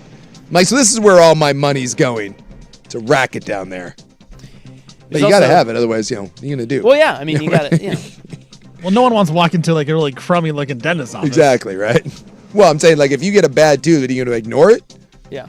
It's very important, dental hygiene. It's Yes. just that It's expensive. And I find sometimes- dental insurance covers nothing. I don't even know why we have dental insurance. Right, but you need to have a good office is what I'm saying. Like, can you imagine going into a dentist office and it's like all run down? No one wants that. Yeah. No, that's true. You You have to have present. you have to be presentable. The look has to be there. So while, yes, it does suck. I have had a bad dentist necessity. before. Yeah? Because usually it's like, they're all, Yeah. they're all dentists. So, like, they do dentist stuff. Yeah. It's like, is one better than the other? I'm sure there are, but you probably won't even know that. Just get your teeth cleaned. You come in, you come out. Yeah. But I had one that was bad. Well, Because he talked about, he did a crown, yeah. and it It didn't work? was not a good crown. No. And he also talked about how he worked with the Russians. Like, he would go to Russia and And the second he mentioned that, You got immediately. I'm like, Was he doing like weird underground dentistry? kinda. I'm not gonna lie. You ever seen the movies like where like they go in the middle of the night to like, and a dentist is like pulling out a bullet out of? I kind of want to know one of those dentists. I want like an after-hour mob dentist. And one of my dearest friends, he's a brother to me, is a dentist. And well, he's not a dentist anymore. He sold his practice. Now he's just a rich guy. Is he still a dentist? Like, if you just become rich and you sell all your dental practices, now you're just a rich guy. Are you Yeah, that's a good question. I think he's a former dentist former dentist? because he have to be licensed, right? He is. He's still licensed. He's still I so think, he could. I Does don't the think license so. run out? Yeah. Oh yeah. They make you re-up. Yeah, that. are you always a dentist? Does Yeah, that go away? I don't. He is a doctor. I mean, he's got the degree. Right. Why don't you ask Right, him? because he has proof that he did it. A text. Hey, Dr. Dixon, if you're listening, are you Dr. Dixon anymore? You're suspect. Well, see, I think he's always Dr. Dixon, He's always Dr. Dixon. but he's not always a practicing dentist. Well, yes, but is he a dentist? You can't say. Of course, I not don't he's think practicing. so. I don't think so. Could I he think pull he a, is. Could he pull a tooth out right? It's been years. I think he could. well, he could do it, but that's not legal, Interesting. right? I don't know. Like, I think you have to re-up your. I don't know how this works. That's why I had to go find a new dentist because my dear friend decided to not be a dentist anymore. Now he's just rich. Let's go to AI on this. You reach a certain point, now you're just a rich guy. I feel like if you're a dentist, you're always a dentist. He did earn the title of dentist at Right. one point. Yes. DDS. You are right. He earned it. He earned it. Let's see what ChatGPT says here real quick. If you're a non-practicing dentist. Because like doctors, like I do think you have to take your boards every so often, but I don't know how the dental industry works. I just know that when I see like a bill for like a tooth extraction or whatever, you're like, where's my insurance paying?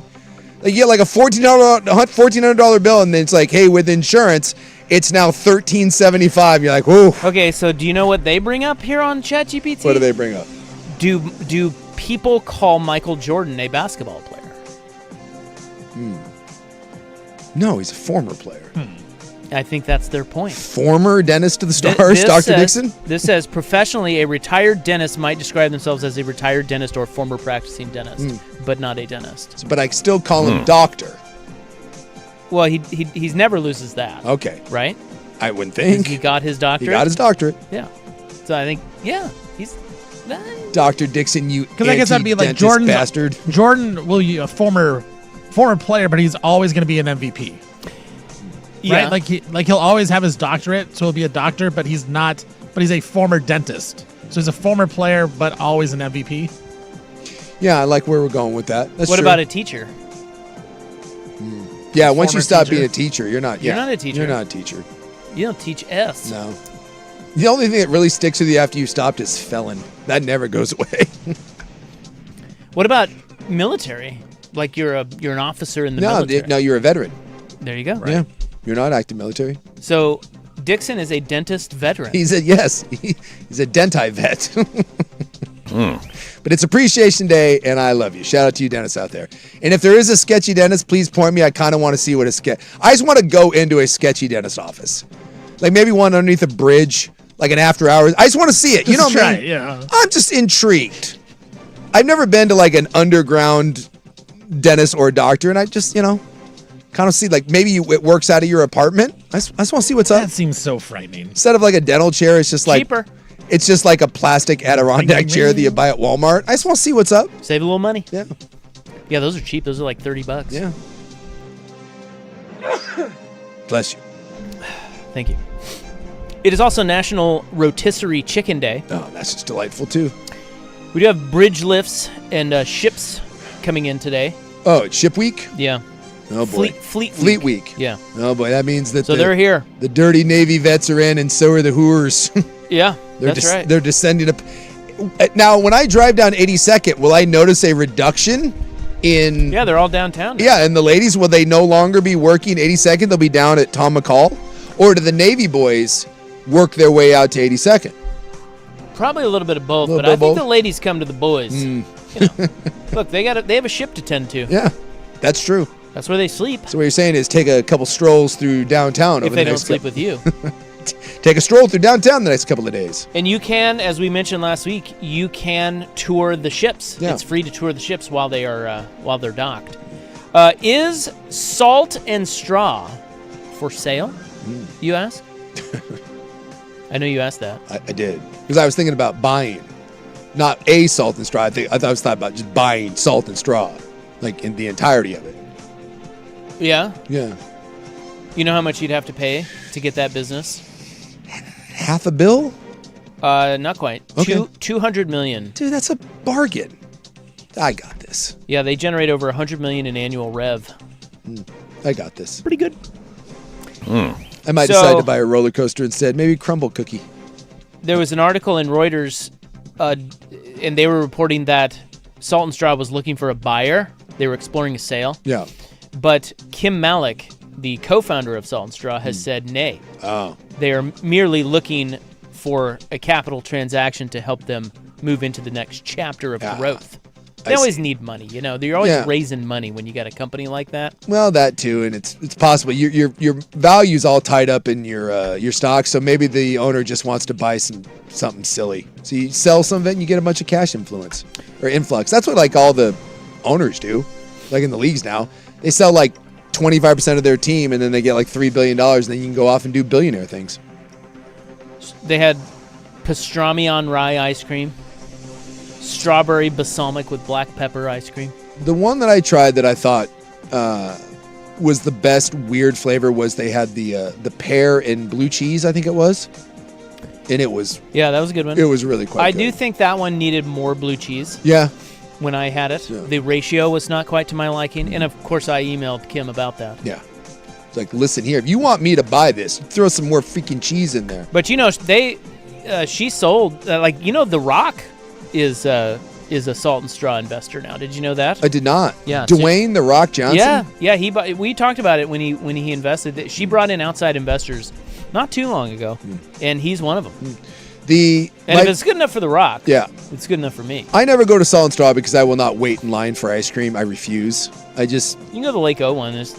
Yeah, we were at the Lake O one last week. There's you can roll there. right in there. There's one. And you go to the front of the line if you grab a tub out of the. Yeah, that's true. If you grab I never grab in a tub. I just want you want like a cone or a little, I don't know, like a cup. A little bowl. And I see like 30 people waiting in line. I'm like, no, I'm out of here. But the Pot of Gold, I think it's called, the Lucky Charms ice cream. Oh. They have a Lucky Charms one. They have a Lucky Charms one, and it is top shelf.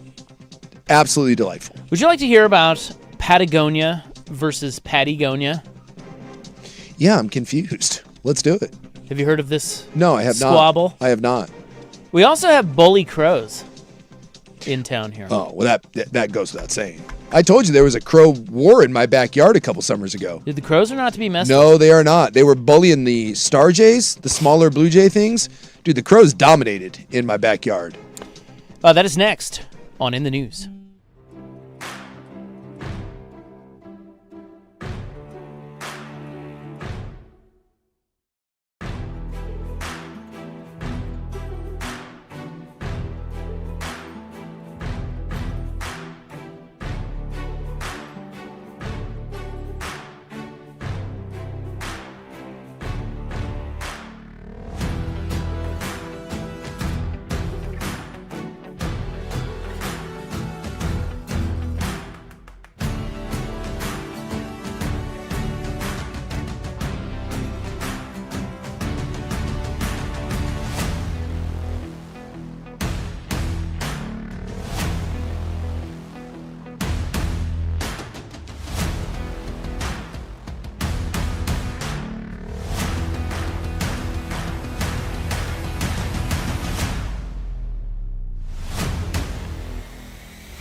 All right, this is in the news for June 2, 2026. Here's the big crow news.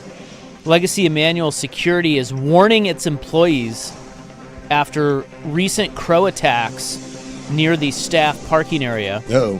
So it is hatching season for baby crows, and officials are saying they're trying to defend their nests and their little fledglings. This is Travis Coons with the Bird Alliance of Oregon.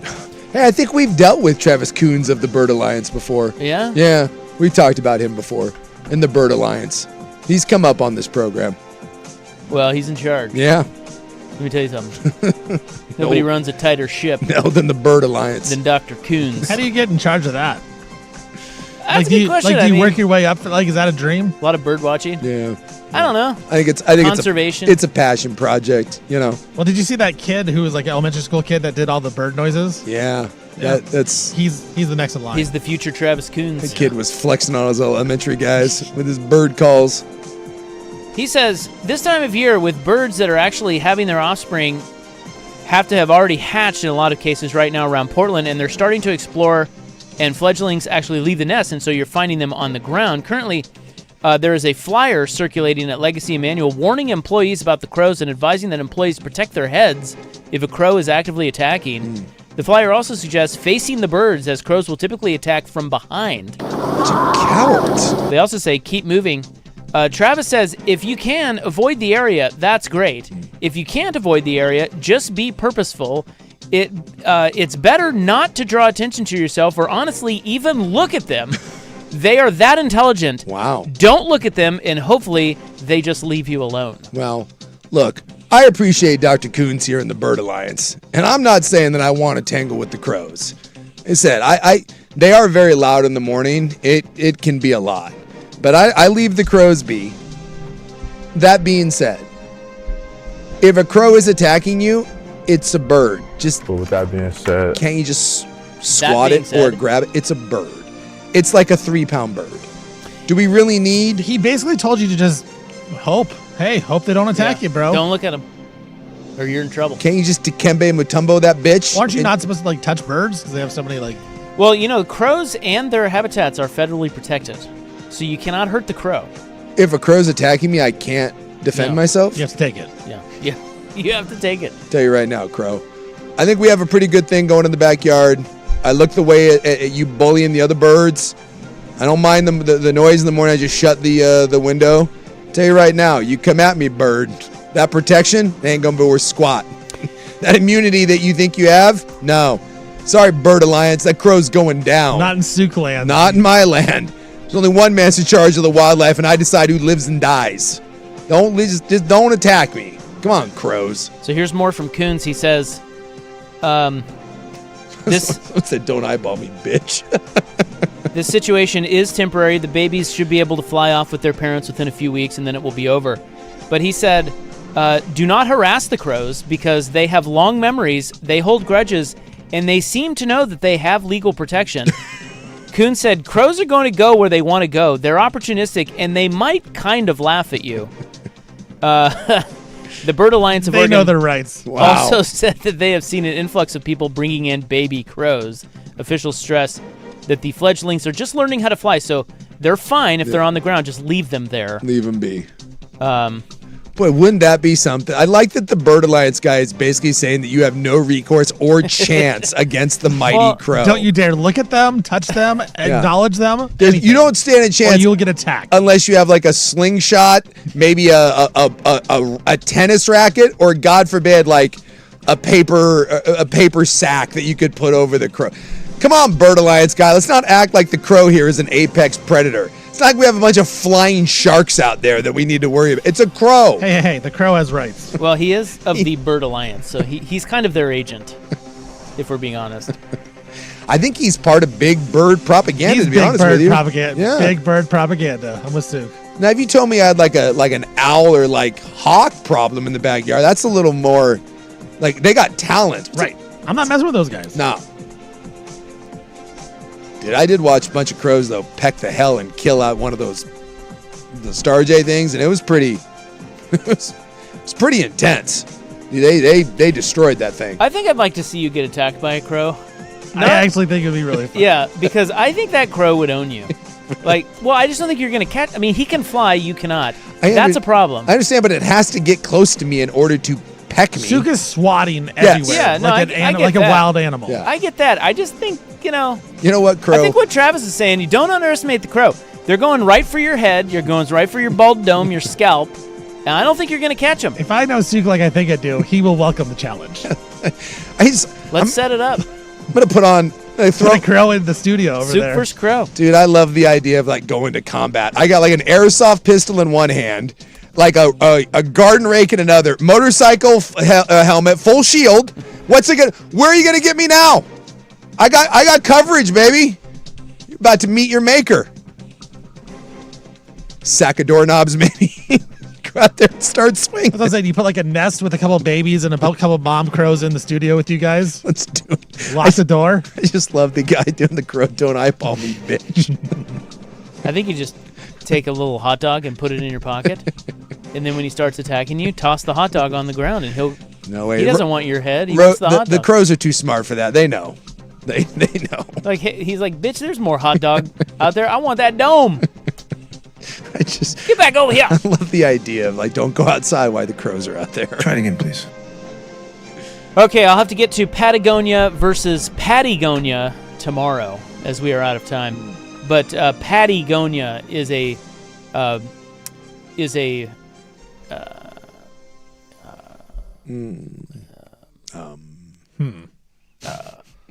drag queen. Oh, that's what I was looking for. Okay. Sorry, I was like, what?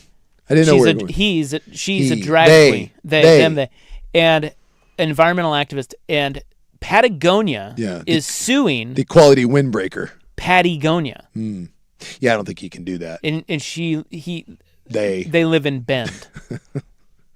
They're about to face the long arm of Patagonia. You might want to read up on this story before you start talking about it, bro. But I got it right here. All right. I don't know how to address. What do you say for a drag? They. They? Well, I called the Seahawks they earlier. I don't know, dude. It's call them Seahawks. It's Pride Month. It's they, them. Go talk to Poison Waters. Ask I think I will. them. I don't know. The whole thing's confusing. I just call everybody friend. If you don't know, what's up, friendo? Hey, buddy. Hey, no. You can't buddy someone. No. Friend. Friendo. That is in the news, June 2, 2026, brought to you by The Advocates, injury attorneys at advocateslaw.com. Headlines are coming up next, and the Vrabel-Rossini op-ed that no one has read.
Now, from the George McCoy and Warren Allen Sports Desk, a Sports Center update on the Fan Sports Network, 105.1 FM and 1080 AM.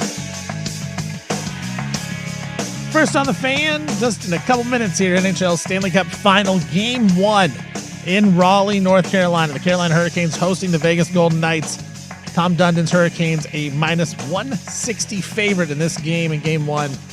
They are on center stage right now. Oregon Ducks Super Regional schedule against the Texas Longhorns has been released. Game 1 is going to be on Saturday. It'll be a 5 p.m. local time here in the Pacific time zone on ESPN. Game 2 will be Sunday, 6 p.m. local time here. Then, if necessary, Game 3 will be on Monday. Time TBD on that one. Seahawks and Derek Hall, they reached an agreement today. 3-year deal, $42 million extension, includes $21 million guaranteed to stay with the Super Bowl champs. Nick Herbig and the Pittsburgh Steelers, they reached an agreement, 4 years, $100 million extension. That includes $42 million guaranteed for him. And then the Falcons, they have an extension with Drake London, the wide receiver, 4 years, $141 million. Includes $100 million guaranteed to make him the third highest paid wide receiver in the NFL. I'm Stephen Vaughn from the George McCoy at Warren Allen Sports Desk. Don't call your mom. Call George McCoy at WarrenAllen.com.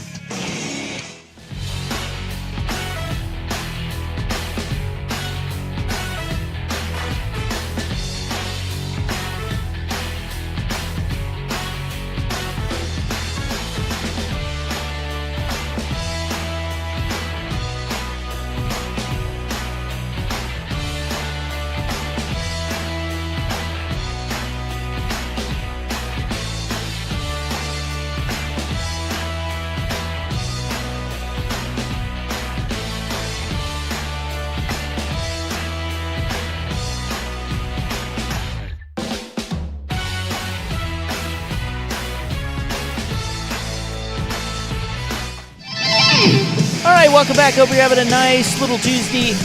We are your sportsmen. Excuse me. My name is Isaac. Hello. Big Sook is back. Yes. He's right over there. Oh, dude. Went up there and watched the Mets lose again last night. Sounds about right. Yeah. It was the most Mets thing ever. Yeah, it was. It was a very Metsy game. It was a very Metsies game. Reports that Sook was shown in the on the video board in the tarps off section. Yes. I was the guy waving the David Wright jersey. I was the only Mets fan up there in the tarps off section. The fact that the tarps off section is in the worst section in the stadium would prevent me. That's enough to keep me from going to the tarps. That's a hike section. up there. Yeah. Why would you ever want to climb all the way up there? Wouldn't it make take sense? your shirt off. Wouldn't it make more sense to have tarps off in better seats? No, I don't think people want that. No. You don't want that. Put them out there. Yeah, we'll get them. That's where they belong. You can do it, but do it over there. Yeah, that's right. All right. Nah. What channel's the Stanley Cup on? I think we're going. It's K2. K2? Channel 2. Oh, we're going Channel 2 tonight. Yeah. Yeah. Our fighting Dundons. Let's go. Getting ready. Game 1. Puck drop. Can't wait. 2 different sports, though. So 2 different sports. Oh, yeah, yeah. One has nothing 2 to do different with sports. it. Yes, yes. He can be a great owner in one and the worst owner in the world because he does not understand the psyche 2 different I sports. might be the dumbest person in the world. of the NBA. The Because Rose is awesome. so many NBA franchises do understand it and they get it right, like your Portland Trailblazers. Hey, for Pierre Palazzolo tonight. Yeah, You remember Doug Zenger? I do remember the great Doug Zenger. So he texted me the other day. Every now and then, it'll be like 2 years and he'll just send me one random text. He's master of that. So he was a former creative director here. Yeah. Of course, he cut from the budget many moons ago. Although he's one of those guys that, and we've worked with a handful of people like this over the years, where they were way bigger than Intercom and Odyssey and better, and went on to bigger and better things. Yeah. And that was Doug Zenger. He's still in town, and he said he was bored, and he put together a Tom Dundon versus Clay Bennett. So he sourced it and everything. There's it's a printout. It's like 8 pages. Really? Of quotes of what Tom Dundon said about the same questions that Clay Bennett got and what Clay Bennett said. And he's comparing the two. Because we are being led to believe that they are the same person. Yeah, so he put that together and he sent it to me, and we were going to try to get to it yesterday, but there was just a lot going on yesterday. Yeah. We didn't get to it. So I think for Pierre Palazzolo tonight, I'm going to present that. Now, it's a Doug Zenger creation. Okay. And it will be the quotes of what Tom Dundon said. Yeah. versus what Clay Bennett said, and you can take from it what you will. Even though we've been told time and time again, exact same person, he's going to rip the team away from you. Be terrified. Yeah, I mean, and who knows, maybe in that segment, it will show that they are saying the exact same things, and you should be terrified. You should. So we'll find out. Find out. So that's at, what are we at? It's like 5:45? Something like that, Something like that. Yeah. In the malfunctioning epiglottis. Now, that's next segment. Caitlin Clark talk. Yeah. Because our fire laid the boots to her. Oh, my God. Made mincemeat of that Careful. person. Yeah. Well, we got smoked by Angel Reese, and we lit up Caitlin Clark. I have to think the Angel Reese one was for you. That was directed at me? That was a purpose. It was high and tight from Angel Reese. Caitlin Clark, though, no match. And now she's getting some heat, and we were going to talk about that yesterday. We didn't get to it. So it's coming up in our next segment. I contend that she is the most polarizing figure in sports. And yeah, I think she's the most polarizing figure in sports that we've had in a long time. Well, it's getting worse. Yes. It's getting bad. It is. So and that's why I said, we were talking about her last week, and I said, is some of her star power fading? Simply because the narrative is changing. Although I had a buddy of mine who took his kid to the Portland Fire game against Caitlin Clark, and he said it was really weird because there were more Caitlin Clark jerseys than there were Portland Fire jerseys. And yet everyone was still cheering for the Fire. She was just a force unto nature, and it does feel like people are struggling with what to do with her right now. So we do have the Ducks v. Texas Super Regional times. Yes. That is set. They will play Game 1 on Saturday at 5 on ESPN. They will play Game 2 Sunday at 6 on ESPN. And then should they need a Game 3, that will be on Monday. And the winner of that, of course, goes to the College World Series. Yes, a very tough Super Regional for the Ducks, as Texas has won 6 championships. They've been to the College World Series like 38 times. Yeah, they are the definition of a blue blood. Stanley Cup Finals Game 1 tonight. Canes Knights about to get underway. And we've got some NFL contracts doled out today as Drake London got $141 million from the Falcons. Good to be Drake London. Boy, that seems like a lot.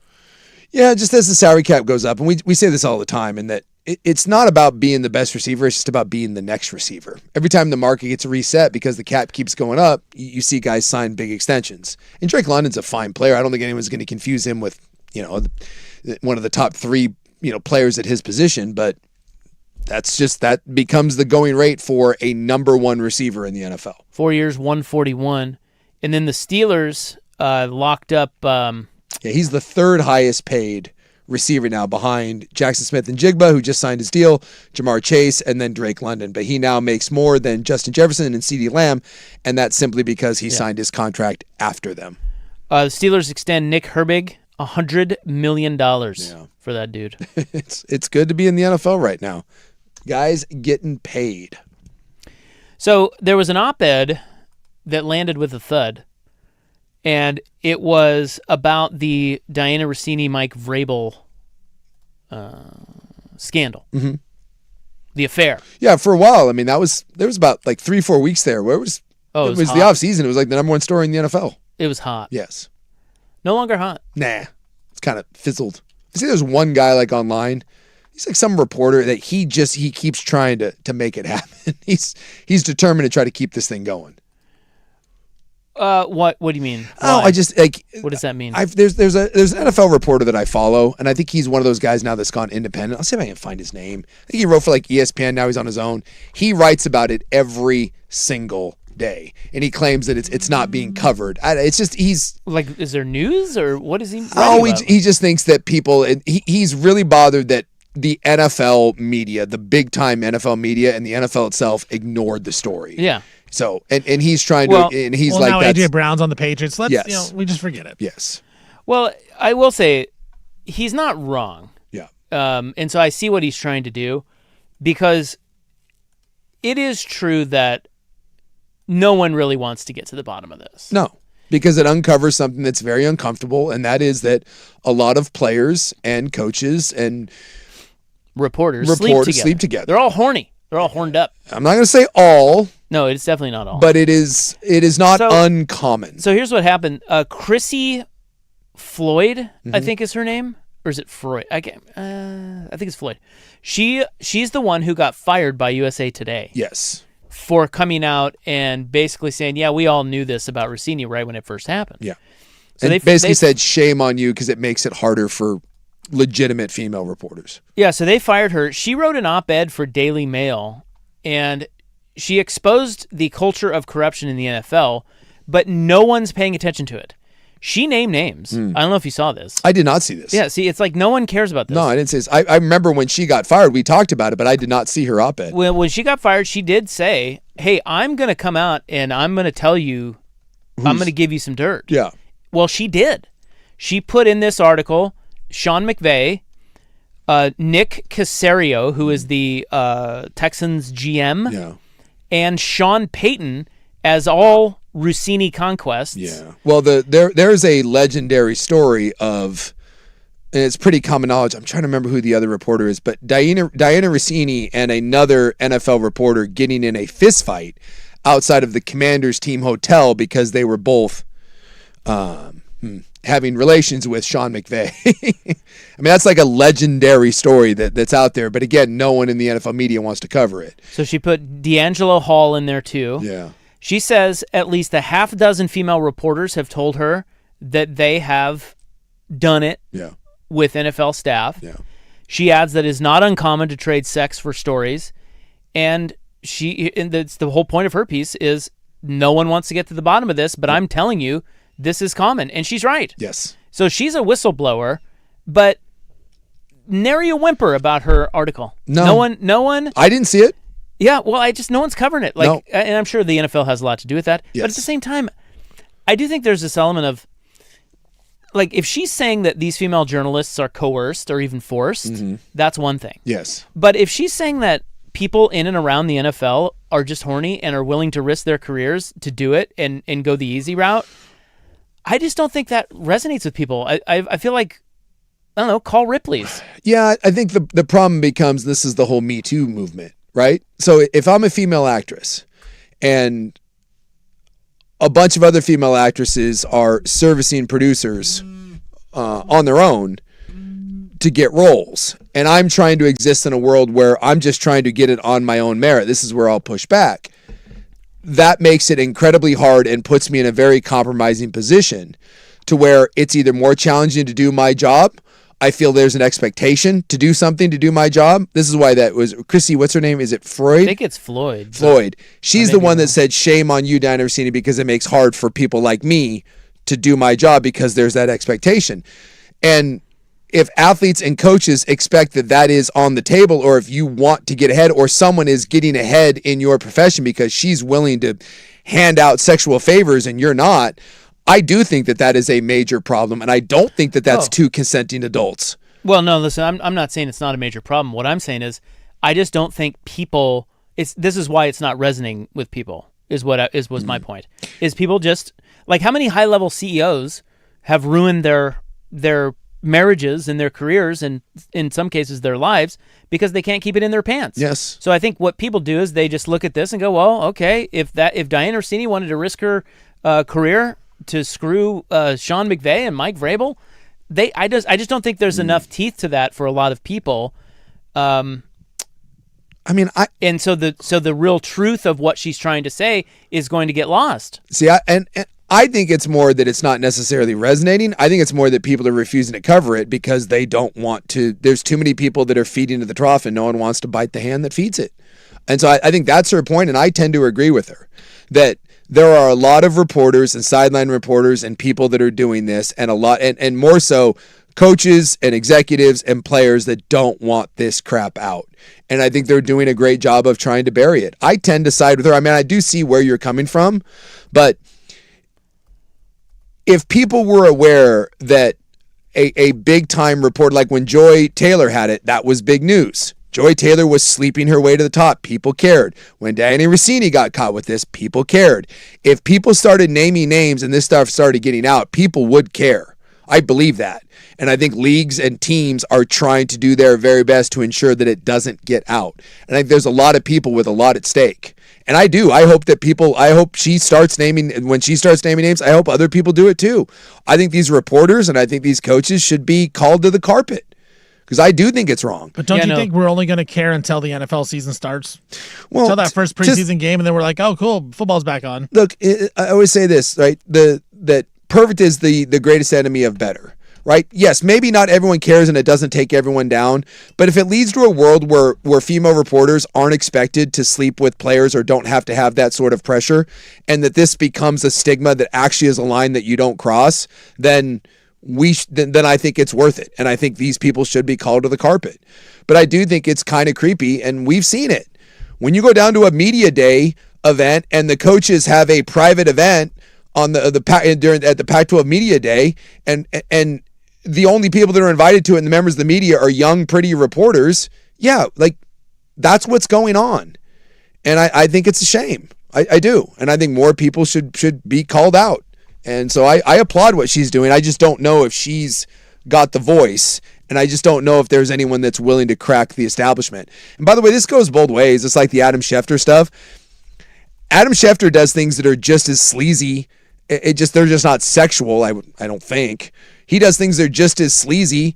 Adam Schefter reports things that agents, as far as like rape allegations and sexual assault, he's a mouthpiece and literally puts out stories that he doesn't even believe because he's going to trade that for information. So he does sleazy stuff too. And I just think that's just so inherent. The idea that you're trading something for access and information, I think it's just become so normalized. It's going to be hard to tear down that industry because that's just how it's built. But this side of it, the sexual nature of it with women, as bad as the rest of that stuff is, this is the one that I think is just a line that's too far across because that gets into the Me Too stuff and how many girls feel that they have to do that in order to compete at a high level. And that is completely unacceptable. Because I heard the same thing with actresses, right? When that Me Too stuff was going on, how many people said, well, you're the one that chose to go with Harvey Weinstein. You're the one that chose to do that for your career. And I think that's a real cavalier attitude when a lot of those girls were probably put in awful situations because of that stigma around that industry. Yeah, I mean, I agree with you. I think a lot of people, like, it's not being blown up by the media, and that's wrong. Yeah. But if it were blown up by the media, I'm not sure it's a huge deal. You don't think it resonates quite the way? No, because I don't think people are shocked by high-level, good-looking, rich professional coaches with pretty sleeping with really hot reporters. That is not shocking to people. And then on the other side of it, people also aren't shocked when really hot girls sleep with high-ranking coaches or athletes. Neither is shocking. The real story is why they're doing it, which is what you're pointing out. But I just don't think people are outraged by that because it goes on all over the place, and it's just kind of like, it's like, all right, well, you did that, so now you have to face the consequences of that. I think that's where people leave it, and then they move on. It's almost like the Epstein story is a huge story, but it also kind of isn't. You know? Like people know about it, and it's disgusting to people, but nothing really. But nothing, and that would be the same here. Yeah. Well, and like to your extent, the Harvey Weinstein stuff was joked about for years. Like the Hollywood casting couch thing, like. Everyone are not shocked. No, everyone knew about that. Isn't that weird that we all know that it's there, we all know it's wrong, and yet we collectively turn a blind eye? Maybe that's what Chrissy here is just saying is, why can we stop turning a blind eye? And to your point, the answer to that is no. Apparently, we will keep turning a blind eye to it. We will. We will. Yes. There is nothing we won't turn a blind eye toward. That is true. And if we've learned one thing about the Epstein story, it is that. If that should be the biggest story of all time. Of all time. And it's not. It is not. We keep saying it's going to be, and yet no one has faced any real consequences other than the dead guy who we all know didn't kill himself. That truly is. That is perfectly said. Okay, there is your horizontal tug, my little sports bunnies. We got about 30. Well, where's the countdown clock? I need a countdown clock. It'll happen very soon. To the start of hockey. Yeah, they're on the ice. My guys are out there skating around. Look at them skating around. Stankhoven. God, so stanky. I love it. Yeah, they're dropping the puck. The Lenovo Center. So hockey's about to get underway. We're going to turn our attention in the malfunctioning epiglottis to Caitlin Clark. She is now being called out. Is it fair? Next.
From the George McCoy at Warren Allen Sports Desk, a Sports Center update on the Fan Sports Network, 105.1 FM and 1080 AM.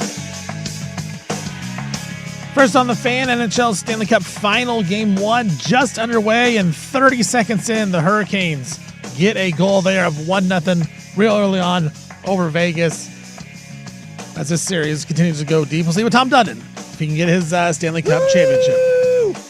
Oregon Ducks Super Regional schedule versus Texas is out. Game 1 Saturday. It's going to be 5 p.m. First pitch local time here, Pacific Standard Time on ESPN. Game 2 Sunday, 6 p.m.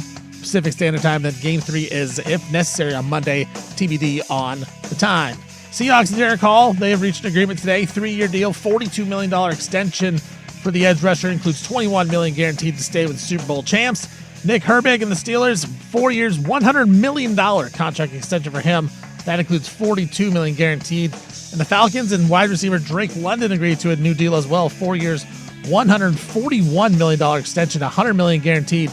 Makes him the third highest paid wide receiver in all of football. I'm Stephen Vaughn from the George McCoy at Warren Allen Sports Desk. Don't call your mom. Call George McCoy at warrenallen.com.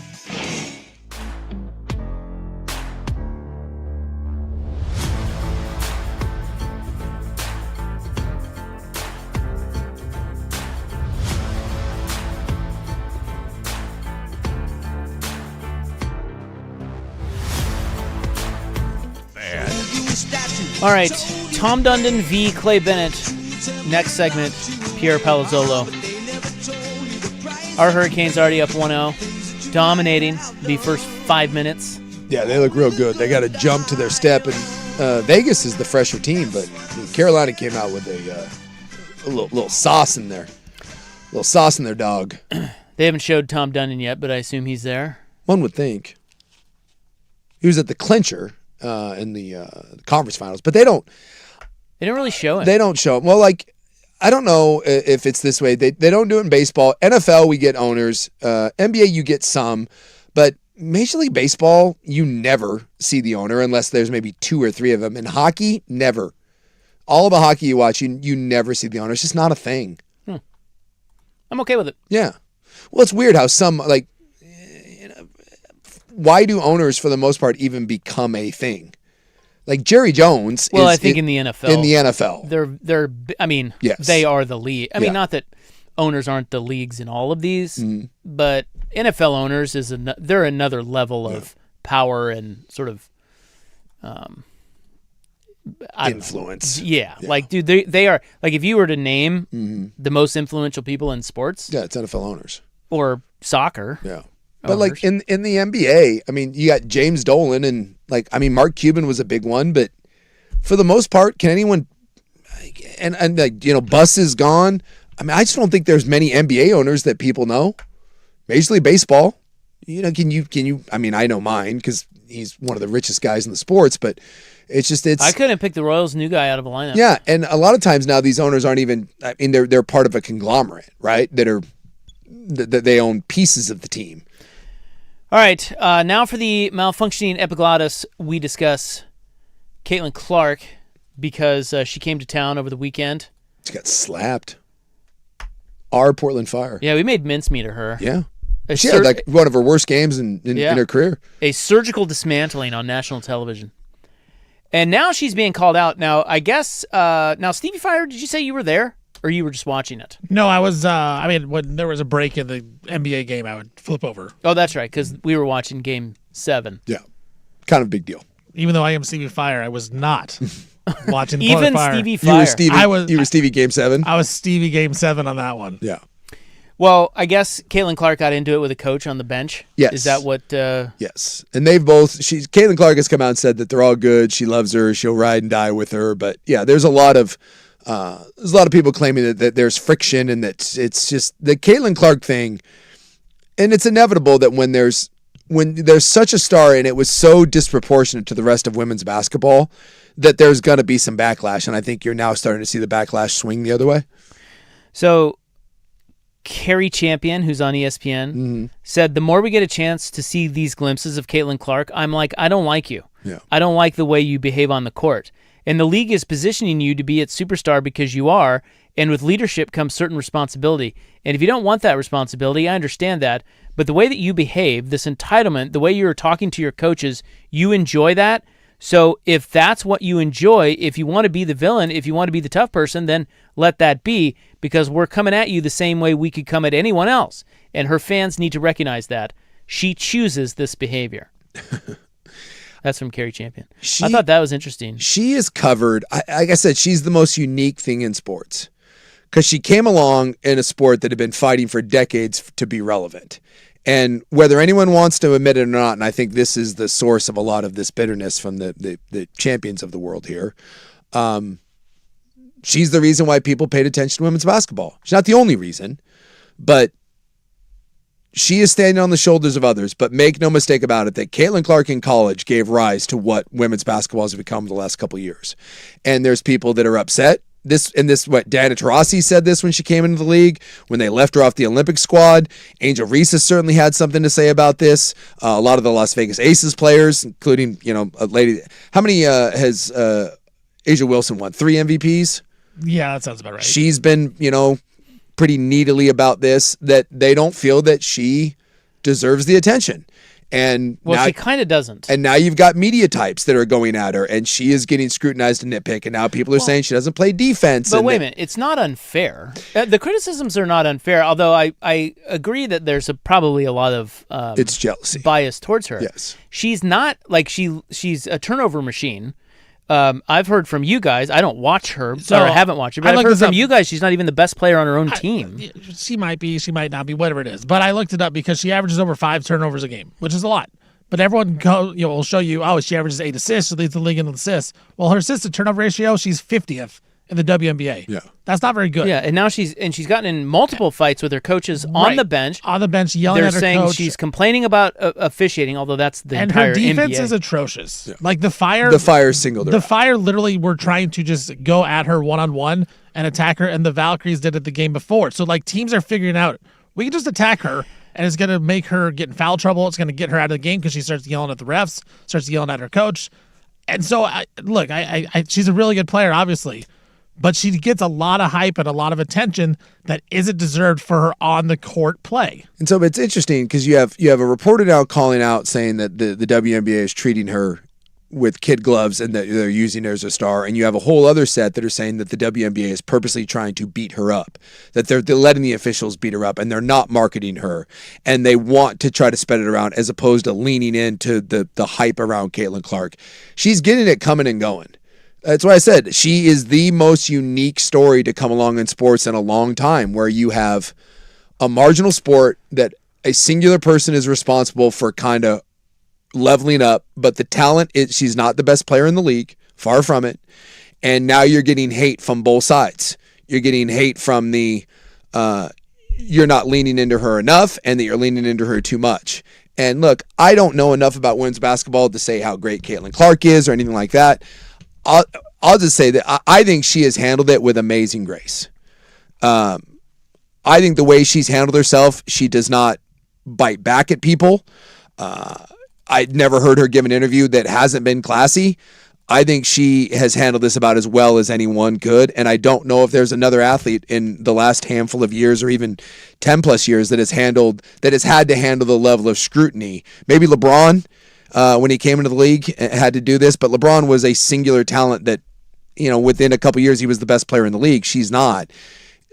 It's a tough road, and I'm guessing that this is going to continue to get rocky unless she becomes, the GOAT, unless she starts winning titles and MVPs and things like that. And it doesn't seem like that's on the horizon. Because it is tough, because as a competitive player, as a competitive basketball player, I watched her game and I'm like, I told Coach Vaughn this, we were watching, some highlights or something to watch her game, and I was like, it would be hard to play with her because she takes a lot of really deep threes. She's in her last 8 road games, guys. She's 5 for 50 on 3 points. Yeah. 3-pointers. Jeez, are you serious? I'm not joking. 10%. Yeah. And she's supposed to be this. Do you think she's a knockdown shooter? She's not. Do you think they're breaking her?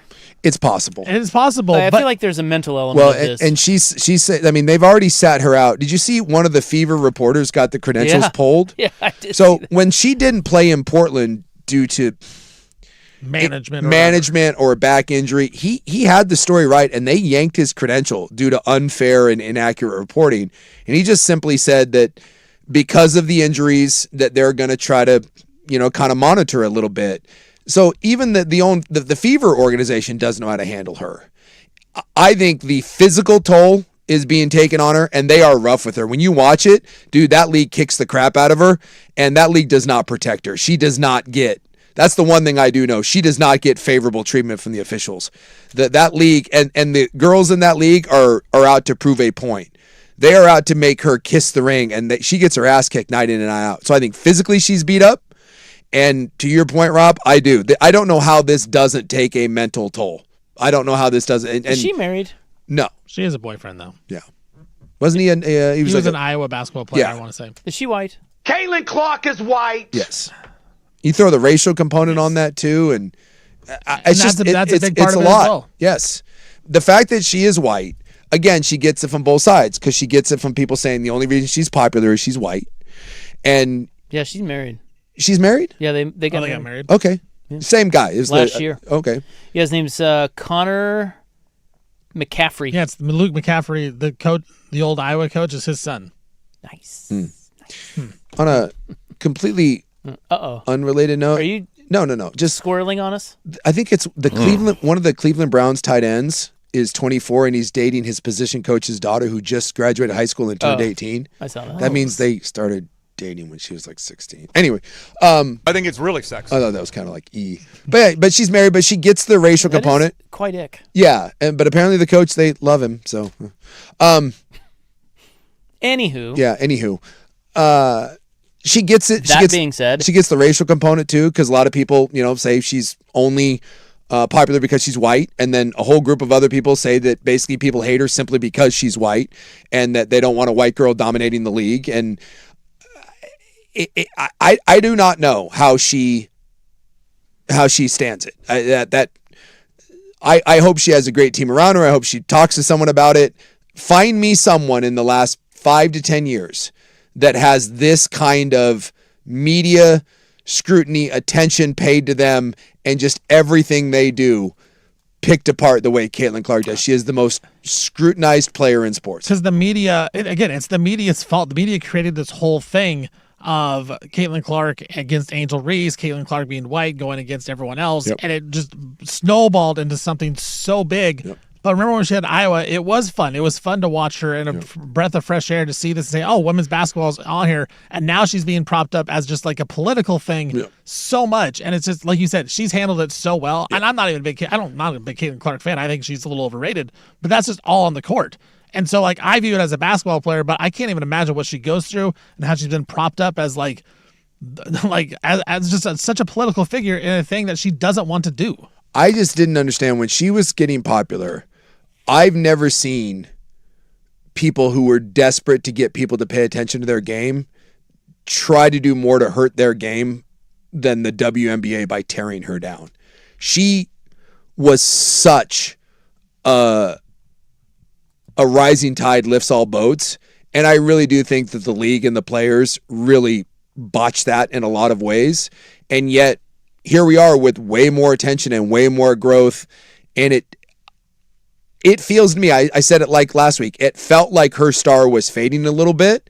And even though she's still a massive influence, it feels like that, I guess that's the best way to put it. I just feel like that star is fading. And I wonder as the years go on, if she doesn't kind of fade into the background and just become a good WNBA player that we talk about like a Lynn Sanity moment. That, man, can you remember for those 2 or 3 years, Caitlin Clark mania? That was something. I just don't know where the staying power is unless she does something to truly become great.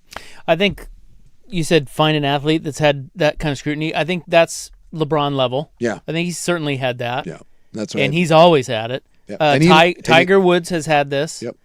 And, I think to some extent the Williams sisters got a little bit of this. I could see that. You know what's interesting about all of them? They lived up to it. And I'm not certain. They were the GOATs. You're talking about arguably the greatest basketball player of all time, arguably the greatest golfer of all time, arguably the greatest tennis player, not female, the greatest tennis player of all time in Serena. Her sister was very accomplished too. And I think when you get this level of fame and success and all that, I kind of feel like you need to be that person to withstand it and kind of silence that. And I'm not certain that Caitlin Clark is that. All right, Pierre Palzolo is next. Clay Bennett versus Tom Dundon.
Okay, this last bit here for Pierre Palazzolo comes to us from Doug Zanger. Got to give him the credit. He said he was bored, and he just texted this to me. He made a whole PDF. It's like 8 pages. You got to love the creative mind that's like, I got nothing else to do. Yeah, and he's that. He's a brilliant guy. He's done a lot of good stuff over the years. And he sent this to me, and I thought, you know what? And I read through it. I'm like, all right. Okay. We can make a segment out of this. Little comparison here. So what he's done, I'll just read it to you. It's called Language Forensics, the Seattle Question. Are we Seattle? Portland reads every word out of a new owner's mouth through one memory, the night the Sonics left. So, read Dundon against Bennett line by line. In 2008, Clay Bennett moved the Supersonics to Oklahoma City after promising to keep them in Seattle. For the Northwest, that's the template for betrayal. This compares what Bennett said at each stage to what Tom Dundon is saying now about the Trailblazers, with one outside witness, Dundon's own record in Carolina, which is the tiebreaker on whether each line should scare you or reassure you. So there's, let's see, he's got... Bloop, bloop, bloop, bloop, bloop. Bloop, bloop, bloop. That Kansas math. Doing some Madden. You got your abacus out? No, it's just, look, Doug, this is great, but it's kind of confusing, to be honest. I need a little easier interface here, please.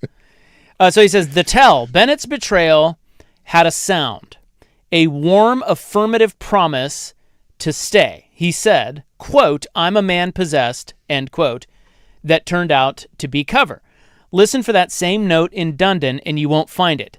He does something different. He calls the relocation question, quote, made up, and never promises anything.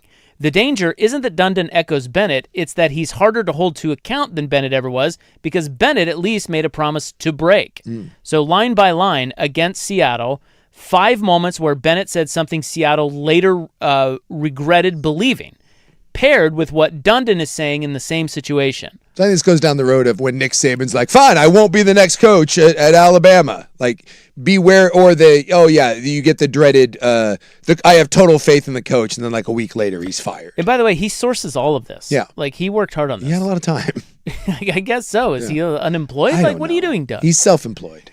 So he said, so question 1, the day they took over, Bennett in 2006 said, we are honored to become a member of the NBA in one of America's greatest cities. Dundon, Portland, 2026. Today is the beginning of a new chapter as we build on the legacy of this storied franchise. Okay. So then he has, basically the summary where he says identical civic warmth. That is exactly the register Bennett used, and it told Seattle nothing.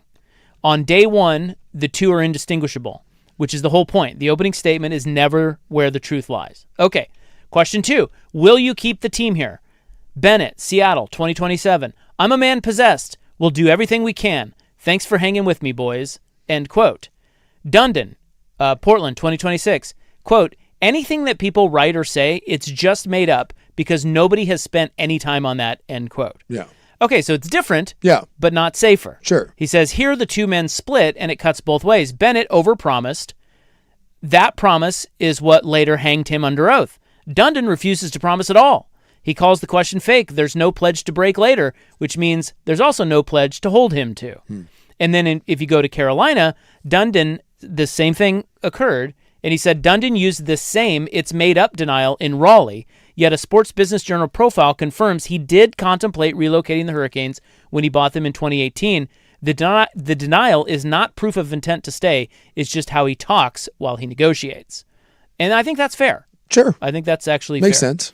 Number 3, the arena and dollar figure. Bennett, Key Arena is not a viable NBA arena. We cannot stay in Key Arena. Yeah. Dundon, I have no idea. There are more variables than just one specific number. And that was when he was asked if a shortfall on the $600 million kills the deal. Sure. This is the line that should worry Portland most. Bennett made the arena a pass-fail gate and let the unmet number become his exit. Dundon's more variable than one number, quote, said when asked directly whether money could break the deal is the same conditional architecture, staying in contingent, not promised. Or staying is contingent, not promised. In other words, staying in town. Yeah. Right. Number 4, whose money is on the line? Bennett. The team offered nothing out of pocket. Any contribution would be nominal or negligible. Dundon, they're going to do a deal that's great for them, I hope, and then I'm going to try to do the same for the Trailblazers. Same posture. The city is the counterparty, not the partner. Bennett minimized the team's contribution. Dundon frames the public money as the city's job to optimize, while he optimizes for the team. Neither sounds like an owner planning to pay his own way to stay. And that's true. That is another fair one. Everyone knew that when he bought the arena, and by the way, he doesn't own the arena. I think that's, again, a key point. We own the arena. Why would an owner spend $4 billion on a team and then renovate an arena that he doesn't own? It's not his. It's not his. So in Raleigh, this exact same thing happened, and it ended with Dundon staying because the public ultimately fronted $450 million and he got 80 acres to develop. The adversarial tone wasn't a prelude to leaving. It was how he got the deal he'd stay for. Yeah. Question 5, the binding promise, which is the lease. Clay Bennett, use good faith, best efforts for 12 months. Then we intend to relocate the Sonics to Oklahoma City. Dundon, it's unclear what the timeline is. We've been here 2 or 3 days. We'll get a market deal and be fully committed to it. Bennett signed a clause and still left. Dundon hasn't signed even that. The 20-year lease is unsigned. Fully committed to it is a promise about a deal that doesn't exist yet. This is the single line where Portland's outcome is genuinely undecided. In Carolina, this is where Raleigh diverges from Seattle and offers hope.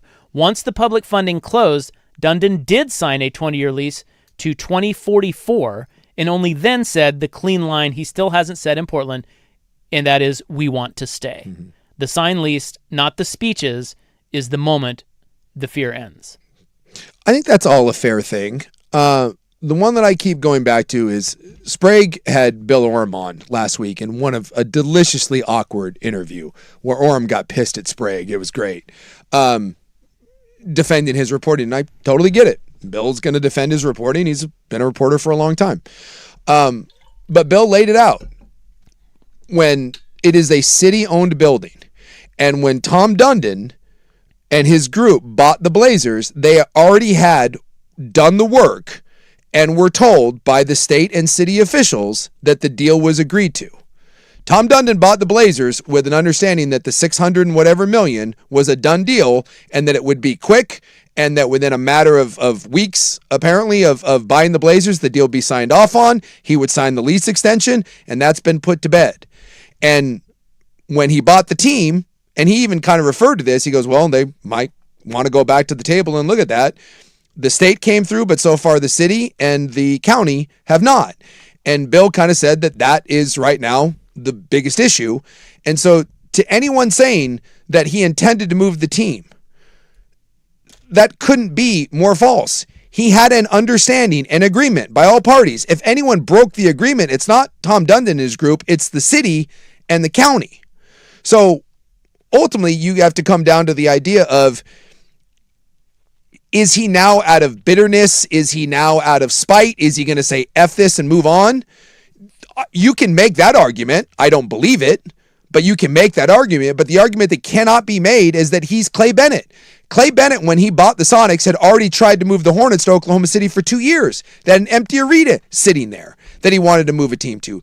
Clay Bennett bought the team 100% with the idea of, I want to move it to Oklahoma City. Tom Dundon and his group bought the team 100% believing that a deal was already done to renovate the arena and that it was a done deal and he would sign the lease once it happened. So if anyone is at fault here for the will they or won't they go, it is the city and it is the county. It is not the state and it is not Tom Dundon's group. Now, I believe that the rest of this is still fear-mongering and that eventually the county and the city will come to realize that for the last 30 years, they have gotten a free arena. They now own the arena. It is their responsibility to eventually upgrade it. And if the Blazers do leave town, you're still left with an arena that has to be redone at your cost. You can't tell me that the city leaders and the county leaders are so dumb to slit their own throat over money that they have to put in anyways. So this argument to me that they're trying to make does seem very disingenuous. But if something is to be had down the road where this gets contentious, it is because the city and the county have gone back on what was perceived to be an agreed, a done deal. So that here- so let me read alone this. is completely different from Clay Bennett. Let me get the summary in here. So this is the end of it. He says, on the language alone, not exact. So he says, "Are we Seattle?" This is the summary of Zanger's quote comparison. On the language alone, not exactly. Where Bennett gave warm, specific promises that he later shredded, Dundon gives no promise to shred. The two lines that should unsettle Portland, the dollar-gated more variables than one number, and the city as counterparty framing do echo Seattle almost note for note, but the betrayal note itself, the sincere pledge that turns out to be cover, isn't there. Dundon is colder than Bennett, and colder is harder to pin down, but it's not the same trap. The reason Portland probably isn't Seattle comes down to one thing Seattle got wrong. They refused to fund the arena, and that refusal was the exit. Oregon is funding it. That is the precise condition under which the same owner stayed in Carolina, took the public money, signed the 20-year lease, and finally said, "We want to stay." So the honest answer, the words rhyme with Seattle, but the structure rhymes with Raleigh. The two things still missing are a signed 20-year lease and the words "we want to stay" are the exact two things that in Carolina arrived together and ended the fear. Yeah. Until Portland has both, the Seattle question stays open. Once it has both, it is closed. Well, again, it goes back to it. And that is Doug Zanger's Clay Bennett, Tom Dundon language exercise. Now it lies in the city and the county to It's pretty good. come through to their end of the bargain. Did we like that? I thought it was pretty good. Yeah, pretty good. Listen to the Bill Orm interview. I think, would you do me a favor, Stephen, for tomorrow? Besides the fact that it's deliciously awkward and you love radio attention, there's about a minute and a half from that where Bill outlines really well the city's responsibility and the agreement that was had before Dundon and his group bought the team. And it really does lay it out really well that how can a guy plan to move a team when he already thought he had a deal to keep the team and renovate the stadium before he ever got it? So that's why I go back to it. If you want to make the argument that this will fall apart because the city and the state, or the city and the state and county can't agree, I'll listen to that. But what you can't say in any way is that they planned this, that this was a Clay Bennett situation where they planned to leave all along. That is just made up horse crap. There's nothing to that. But you can make the argument that because of incompetent leadership, that the city and the county will screw this up. That you can make. All right, save a life, get free drinks. Next. It's time for a Ducks Report, the inside story.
the George McCoy and Warren Allen Sports Desk, a Sports Center update on the Fan Sports Network, 105.1 FM and 1080 AM. First on the Fan, NHL Stanley Cup Final is tonight, Game 1 after one period. Tom Dundon and his Carolina Hurricanes up 2-1 in an exciting game against the Vegas Golden Knights. That one is in Raleigh. Carolina is the favorite going into it. Oregon Ducks Super Regional schedule is set against the Texas Longhorns. Game 1 Saturday. It's going to be 5 p.m. local time here in Oregon. That game will be on ESPN. And then Game 2 is going to be Sunday, 6 p.m. local time on ESPN as well. Then if they need a Game 3, it'll be Monday, but that time has not been announced until it needs to be. Seahawks and edge rusher Derek Hall, they reached an agreement today, 3-year deal, $42 million extension for Hall to keep him in Seattle with the Super Bowl champs. Nick Herbig and the Pittsburgh Steelers, they agreed to a 4-year, $100 million extension, includes $42 million to keep him in Pittsburgh. And the Falcons, they reached an agreement with wide receiver Drake London, 4 years, $141 million. That includes $100 million guaranteed, making London the third highest paid wide receiver in all of the NFL. I'm Stephen Vaughn from the George McCoy at Warren Allen Sports Desk. Don't call your mom. Call George McCoy at warrenallen.com.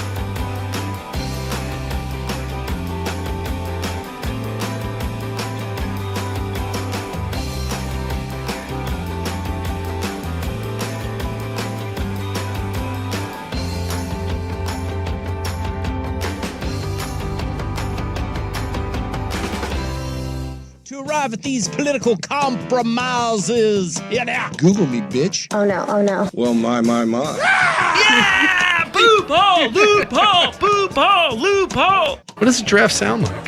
Come on, you dumbass. Eat me. Okay. How do you find a male hooker? It's time for the club, baby. Dumbass. On 105.1 and 1080, The Fan. I'm trying to picture the doo-doo hole here. That's swing, spelled S-W-I-N-J. Who hasn't asked the question, where can you find a male hooker? What's going on? How do you find a male hooker? Maybe 82nd Avenue. I don't know. Never got the answer. No. I think the internet. Yeah. You ever asked, I had to drop one of those today, when someone asks you a question, you're like, there's a thing called the internet. Why are you texting me? I mean, the world is at our fingertips. Yeah. It's all right there. Yeah. You can ask it anything. You're asking me a question that I don't have the answer to, which means I have to Google it. Well, guess what? You're taking the time to text me. Google it. Now, I would ask ChatGPT that question. Yeah. For funsies, but I'm not going to because I know it remembers everything I ask it. That bitch. So I will not be asking that. I just don't like it. Nor do I want the answer to that. You need a burner AI account. Burner ChatGPT. Yeah. Do you know Two Cell Phone Guy? Is anyone Two Cell Phone Guy? Yeah, I've seen 2 cell phone peeps. Yeah? I know a couple people 2 cell phone peeps. Really? Yeah. Well, they got a work phone. Do you think that's kind of shady? If I see Two Cell Phone Guy, I instantly assume that you're up to no good. Yeah, one phone is for the bad stuff. Right. One phone is for just normal family stuff. I think it's either that or you kind of have an important deal or a important job. Yeah. Or a job that has information that you can't. Can't mix. Well, Suk has 3 because he's always calling about 20 GMs. That's true. I got my GM phone. What is that? And then I got my player phone. Right. And then I got my agent phone. So you got at least 4. I'm dealing with at least 4. I'm that dialed in. I don't know. I know a couple of people that I think are really busy, very successful people, and they own a bunch of companies. I got one. My neighbor was a billionaire. He still is. He's a billionaire. He's one of the few billionaires in this area. He's got one phone. I don't think he's going to answer me, but I could text Henry right now. That guy's worth $3 billion. He got one phone. Yeah, but I don't think it's about money. I think it's about privacy of information. Yeah. And because I know So you someone got like nuke secrets, like military guy has. I know someone who is their job is sensitive information and could be subpoenaed at any time. Or could be wrangled into legal. Yeah. I mean, so everything has to be documented, and everything is very sensitive, and everything has to be separate. Yeah, because like that's true. Because even like to a lesser extent, I think like coaches, because they're state employees, I think they have to use like school phones, right? Remember those like Q Freeze and stuff? I think all of them get cell phones, like all their emails and stuff. I think you have to keep that stuff. Yeah, so one of them is being monitored. Yes. Or could be monitored. And Congress and stuff that's the whole Hillary email thing. You're not allowed to use your own private thing. Right. I guess that's true. So it's that. Yeah. Less about being a billionaire. I still think if I meet you and you're that's like, easy. Yeah. If I meet you and you're like, oh, that's my other cell phone, I'm like, I assume coke and whores. I know that's terrible, but it's where I'm going. I agree with you. There's nothing good going on. Can you imagine going home to your wife and telling her that please do a homework assignment if you're listening to this program. My wife has two. Does she really? Well, she has one for her. She has to have one for her business. She's a therapist, so she doesn't want her clients having her personal number. Interesting. Yeah, that's what she wants to think. So Romp is the fool in this relationship. Oh yeah, coke and whores. Dude, watch out for your wife. Yeah, you're gone an awful lot. The idea if she you're knows how to find a male hooker. Yeah, you can ask her. Her's nice. If you're driving home right now, how would it go if you went home and you're like, "Hey, honey, I got to get a second cell phone." Good. Don't worry. Is there any wife that's like, "Oh yeah, honey, no worries. You just go ahead and get that second cell phone." It's for the show. Yes. I have to do it for the show. Yeah, you've been on the show for 20 years. You haven't needed one before. Why now? It's too important. Well, new producer. Steven, he's requiring it. He drives a hard. It's tough. Right here. My father-in-law is a 2 cell phone guy, and it's exactly what you're thinking. He's up to no good. Bingo. Like, I know that there are probably guys out there that do need 2 cell phones, but not many. Not many. We know what you're up to with 2 cell phone guy. That's the same guy that has 2 bank accounts. I do all my banking at Chase, but I also have this bank account at Bank of America. Yeah, I know what that's for. I know. You don't need 2. Because it's always the work phone. That's what it is. It's the work phone. And you probably. And I know what that work is. Well, don't you think some guys would want that? Like this guy texts and says, if I ever made it big time or high in government, me and my buddies' group chats would instantly get me flagged for a multitude of different things and possible incrimination. That's my point. The second phone is the bad phone. Well, exactly. Yeah, so if you get any level of scrutiny, you want the second phone. Like it's not, you need that as separate. Yeah. We were down in Tahoe, some buddies, and you ever do that when you go on a trip with friends and you get a group text, like specifically for that trip? Well, yeah. Yeah. We did have that thought, where if someone died on this trip, like if something bad happened and there was any sort of investigation, the explanation, it would be terrible.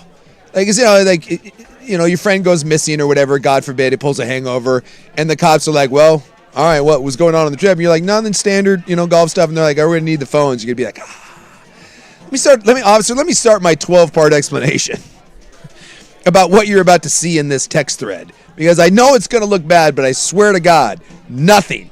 Like, you're right, but does that still necessitate the second phone? Well, it might save your ass. But that's my point is, I wasn't planning on anyone dying on that trip, and I wasn't worried about the second phone. I feel like if you're worried about the second phone, you know that you are continually up to no good. 2 off, 2 on, 1 off, 2 on. His 2 phone guy was Tiger Woods. Oh, for sure. And then what happened? He fell asleep, and the wife found the second phone, and then he took a 5-iron to the teeth. So we're getting a lot of 2 phone guy in here. Yeah? Yeah, there's several different reasons. One is lots of companies track their employees through their work phone, mobile text, anyone with a route to run. That's true. Here's one that said I had 2 cell phones. One was work because I don't want people calling me on my personal phone after hours. Another one says, I have 512 employees, and I don't want 510 of them to have my number, so two phones. Now let me ask you makes a this. lot of sense. 512 employee guy. Are you? There's two gals that can call his phone. That's what I'm wondering. What two employees have that number? Or are you more tempted? And I guarantee anything nefarious you're doing, you do on that second phone. And I want to know, are you more tempted because you have second phone?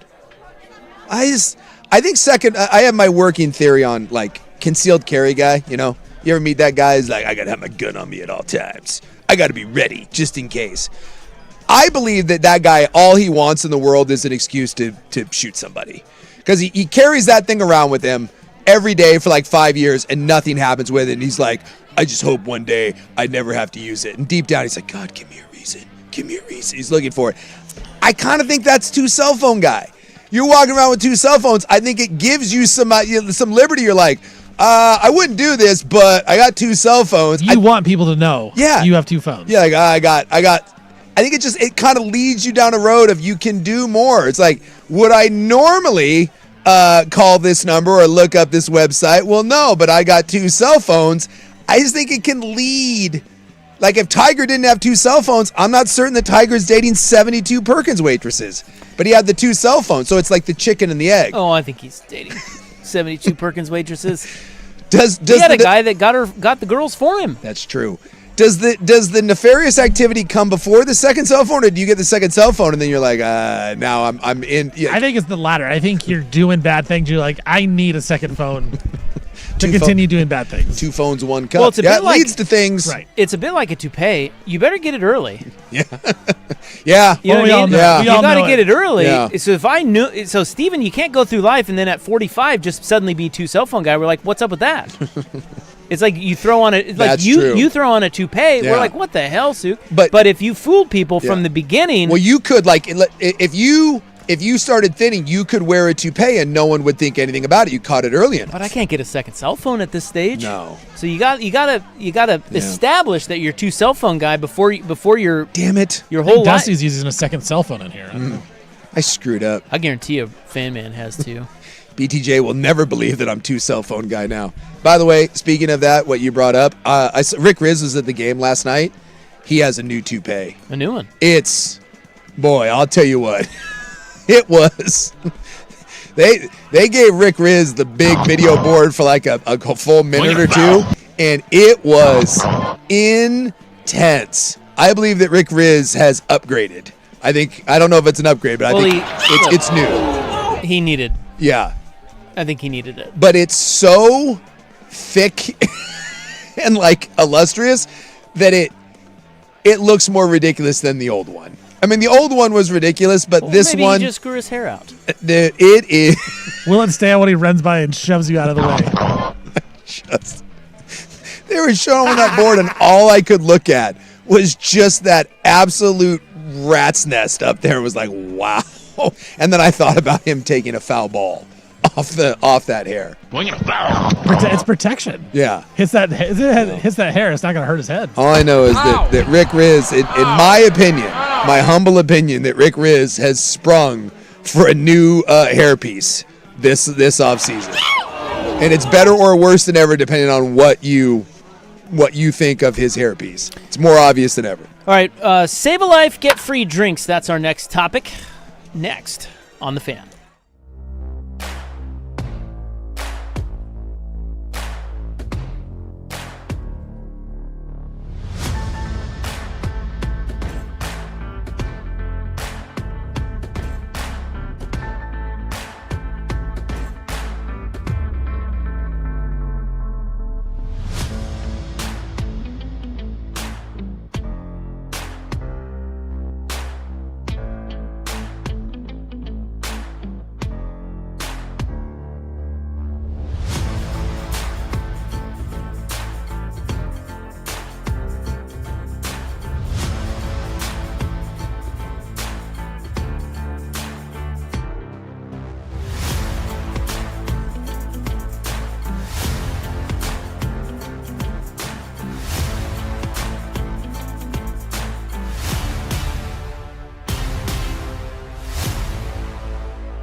Now, from the George McCoy and Warren Allen Sports Desk, a Sports Center update on the Fan Sports Network, 105.1 FM and 1080 AM. First on the Fan, NHL Stanley Cup Final Game 1. Carolina Hurricanes taking on the Golden Knights of Vegas. This game is in Raleigh, in North Carolina. Right now, tied up at 2. Vegas has fought back. Carolina got out early, but Vegas has fought back midway through the second period, tied at 2 in that one. Oregon Ducks Super Regional schedule is set and is out as they take on the Texas Longhorns in Austin. Game 1 is going to be Saturday, 5 p.m. here, Pacific Standard Time on ESPN. Game 2, Sunday at 6 o'clock. That'll also be on ESPN. And then Game 3, if necessary, will be on Monday. Seattle Seahawks and Derek Hall have reached an agreement today. 3 years, $42 million to keep him in Seattle, the Super Bowl champs. Nick Herbig and the Steelers agreed to a 4-year, $100 million extension. That includes $42 million guaranteed. And Falcons and wide receiver Drake London, they agreed to a 4-year, $141 million extension, including $100 million guaranteed for the former USC Trojan, making him the third highest paid wide receiver in the NFL. I'm Stephen Vaughn from the George McCoy at Warren Allen Sports Desk. Don't call your mom. Call George McCoy at warrenallen.com.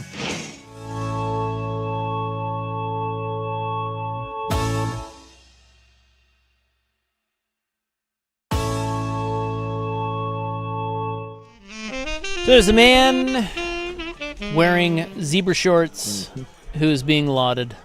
Zebra shorts. Yeah, zebra print shorts. So not like Zubas, but actual zebra print. Yeah. Boy, a man that wears zebra print, Stylish man. that's a bold statement. I have a leopard print shirt, and even that, like when I break it out, I'm a little like, whoa, it's. Ooh, there's another goal. Yeah, the Knights have taken the lead, 3-2. What's up with our Hurricanes? Poor ownership. I think that's right. If they had so. T-shirts, they would be winning. Yeah. 3-2. It's the only, you can't win like this. He doesn't understand the NHL culture. The Knights do. Yeah, like the idea that I could ever wear a zebra print out, that's a man. That's the same sort of confidence you need to wear a Speedo at the beach. Like you got to have something special to go zebra print. So this is a man from Conway, Arkansas. Of course it is. That may tell you something. Yeah. He is being hailed as a hero after jumping into the ocean to save a stranger during a cruise stop in Costa Maya, Mexico. Okay. So a video of the dramatic rescue has gone viral with more than 1 million views online. Myron Tucker and his wife Amy were celebrating their 7th wedding anniversary on a Carnival cruise when the incident occurred.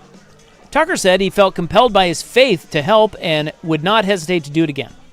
So video shows Tucker wearing zebra print shorts, dropping his backpack and jumping into the water and spotting a man struggling to stay afloat. A second video angle captures the moment cruise staff pulled both men to safety. Tucker said he and the man were in the water for at least 10 minutes before being rescued. He said, "I dove about 7 feet underwater to reach him. He was unconscious. He performed life-saving maneuvers until the man regained consciousness. God said you have more time on Earth." Oh. So God and zebra shorts both intervened. Yeah, so this guy, Tucker, I mean, he is a real hero. What's this guy's name again? I got to look this up. His name is Myron Tucker. Imagine you waking up to a man giving you mouth-to-mouth, and all he's wearing is a thin layer of zebra. And you're in the water. Yeah, you're just like, what? What is happening? What was his last name? Myron what? Come on, man. Sorry, I was Myron Tucker. Tucker. So sorry, I was distracted by the hockey comings and goings here. So he is definitely a hero. Now the situation is that the boat is docked. So if you're thinking they're out on a cruise, they're not. The boat is docked, and the old man falls in between the boat and the dock, or the ship. Yeah, that's like a death sentence. That actually is one of the scarier things that can happen when a boat is tied up. Yeah, so there is a little bit of room in between. You can see that there's like maybe 5-6 feet. A lot of times, though, that boat can crush you when you fall in between that and the moorings. And you can see this guy just drop his backpack and jump in after. Now you see them pull them out of there, and he's basically hugging the old man. But he said he went, like I said, he went 7 feet down, and pulled him up because he was out. Wow. He was out cold. Dude, that is terrifying. So what do you think the cruise line gave Myron? This is going to be bad.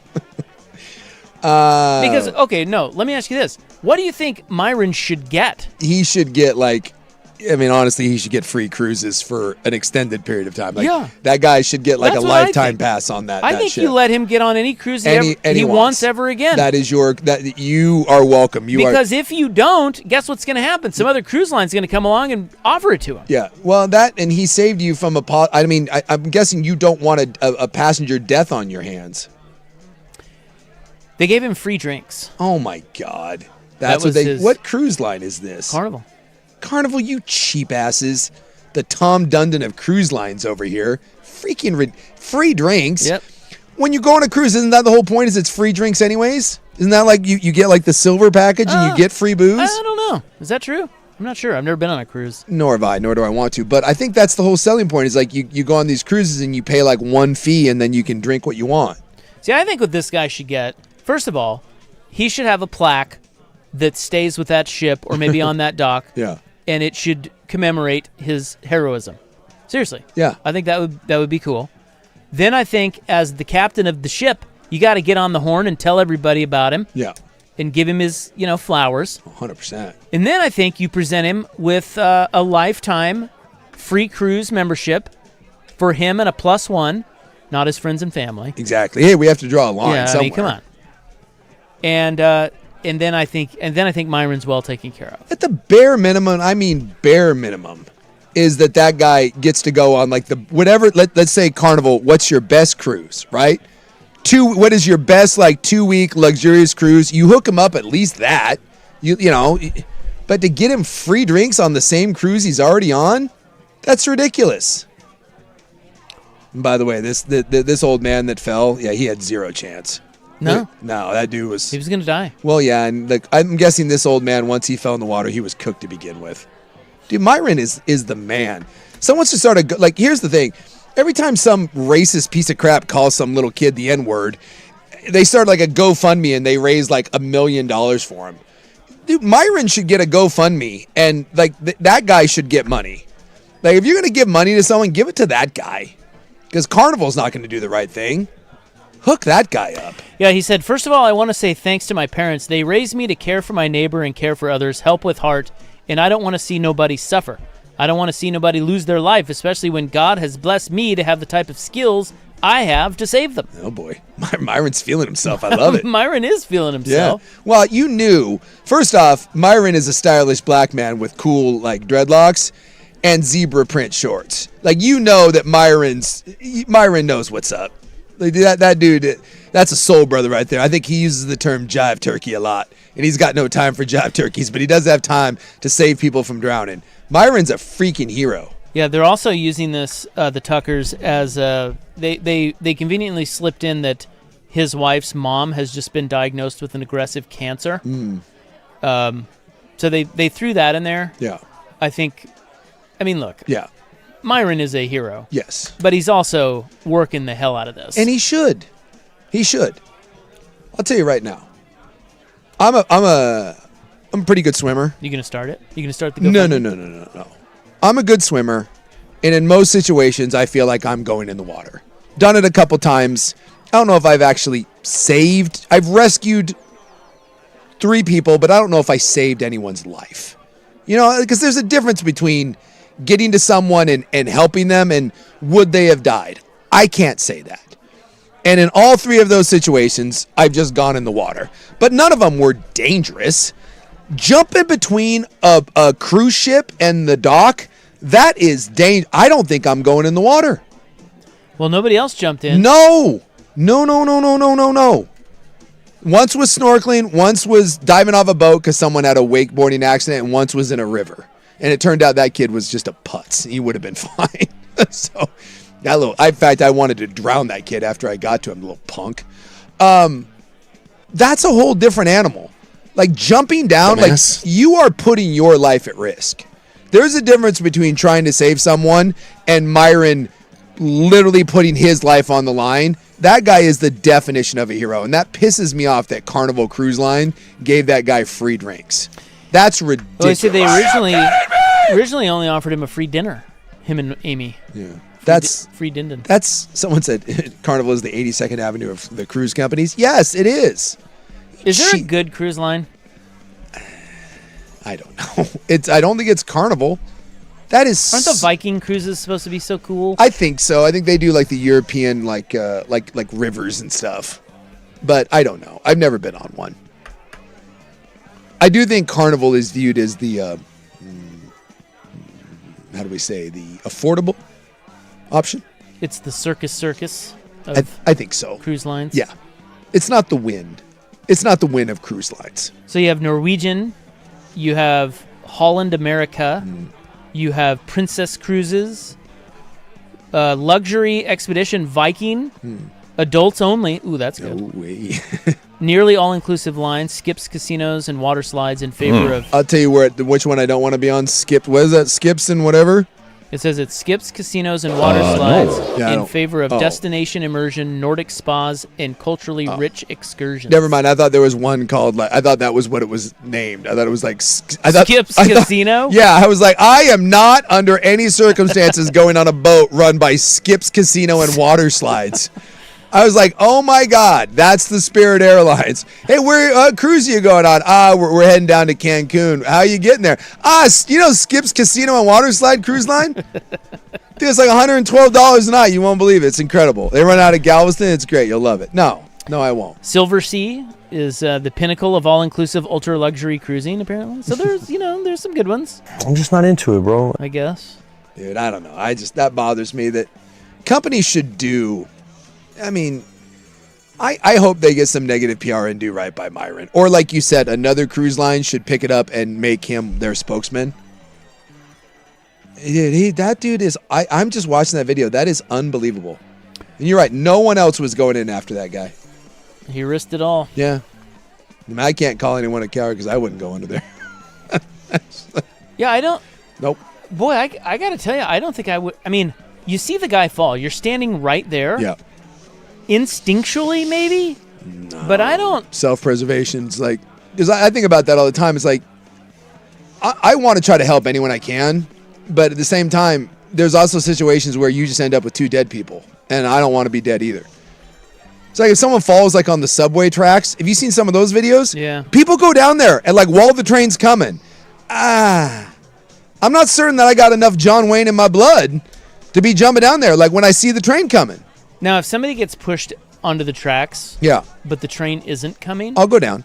You just have to watch for the third line, and you'll be okay. That I would do. But if I see or hear the train, this is gonna sound terrible, but I think I'm abandoned. Like I think I'm going abandoned ship. Like I hop. Well, yeah, because you're dead. Yeah, I hop down there and I'm like gonna go help the person. Then all of a sudden I hear the rumblings of the Iron Horse, and that person's like, "Help me!" I think I'd be like, "Sorry, I tried." And then like, and you grab his sunglasses. Well, maybe rummage for a wallet. Kind of choosy guy. Hey, you got big feet. Either way, I think I'm getting back up on the platform. And the worst part is, I think I would be like that would be on YouTube, and then I'd be viewed as a coward. But I'm not dying. I'm not.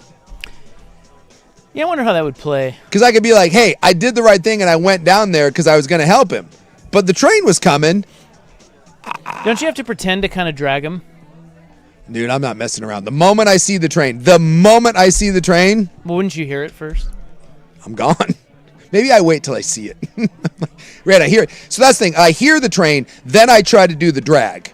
But the moment I see the train, and it's going to look worse on camera because then I'm going to drop him. You're out of there. Because I'm already dragging him, and then like I let him go. Now, can you, I don't know enough about these train wells, but if you're down there, yeah, can you survive by just, like if the train goes by? I don't. Can you survive on the side? You might be able to, and guess who's not about to find out? Me. I mean, I guess if you went like Scooby-Doo, like up against the side. That's what I'm saying. Yeah, you trust that? I'm not. Well, I'm not finding out. I mean, what if you can't jump all the way back up? Oh, I can jump up. I'll tell you right now. The adrenaline's kicking in, my man. There's a train coming down. My big ass. What if you pull a hammy? Oh. What if the guy's like, help me, and you're dragging him, and all of a sudden your hammy cranks up. That's no good. See? And you're like, It's dangerous. Dangerous. I just think in some situations you can't be a hero. You want to be a hero, but I like, two people don't need to die. You just don't. Look, I feel bad for you, but I don't want to die. Would it be a good diversion? Okay, so there's a goal. Nice, 3-3. I mean, I would be branded as a coward. It would not end well for me on TikTok, but I don't care because I'd still be alive. Okay, this would be the good diversion. This is what you should do. If someone pushes someone else into the, what do they call that? Down on the tracks. Down on the tracks. In the subway. Yeah. You go after the perp. But I'm already down in the well trying to save the person. No. Oh, I'm saying you don't. Yeah. This gets you off the hook of jumping in. Oh, I like it. Yeah. That's the way to go. Because it looks like you care. Yeah. Like, I'm going to stop this guy. Yeah. That's the way to go. I'm not going to save that guy because I might die. But I'm going to stop this guy. Yeah, because I'll tell you right now, I'm way more comfortable subduing the perpetrator than I am jumping on the tracks. But if it's an old man that just falls, then you're. Yeah, if somebody just falls in there. Then there's nothing you can do. Because you're all looking around. It's like you and four other dudes. You're like, you going in? Hey, toss me your computer. Well, it's like when that kid fell in the cage with Harambe. No one went in there. No one. Absolutely not. Didn't Harambe just like... He grabbed the kid and like drug him a little bit. Yeah, but didn't he like hang out with him and stuff? Yeah. He didn't kill him. No, he did not. He didn't really. And yet we killed him. We killed him. But again, I didn't see any of those heroes jumping in the gorilla cage. Is that kid still alive? Yeah, the kid's. Yeah, the Harambe kid. We need to talk to him. You want to get him on the horn? Yeah, Harambe kid is still alive. You know who's not? Harambe. I'm saying for all that. Oh, it's my kid. The mom didn't go in the cage.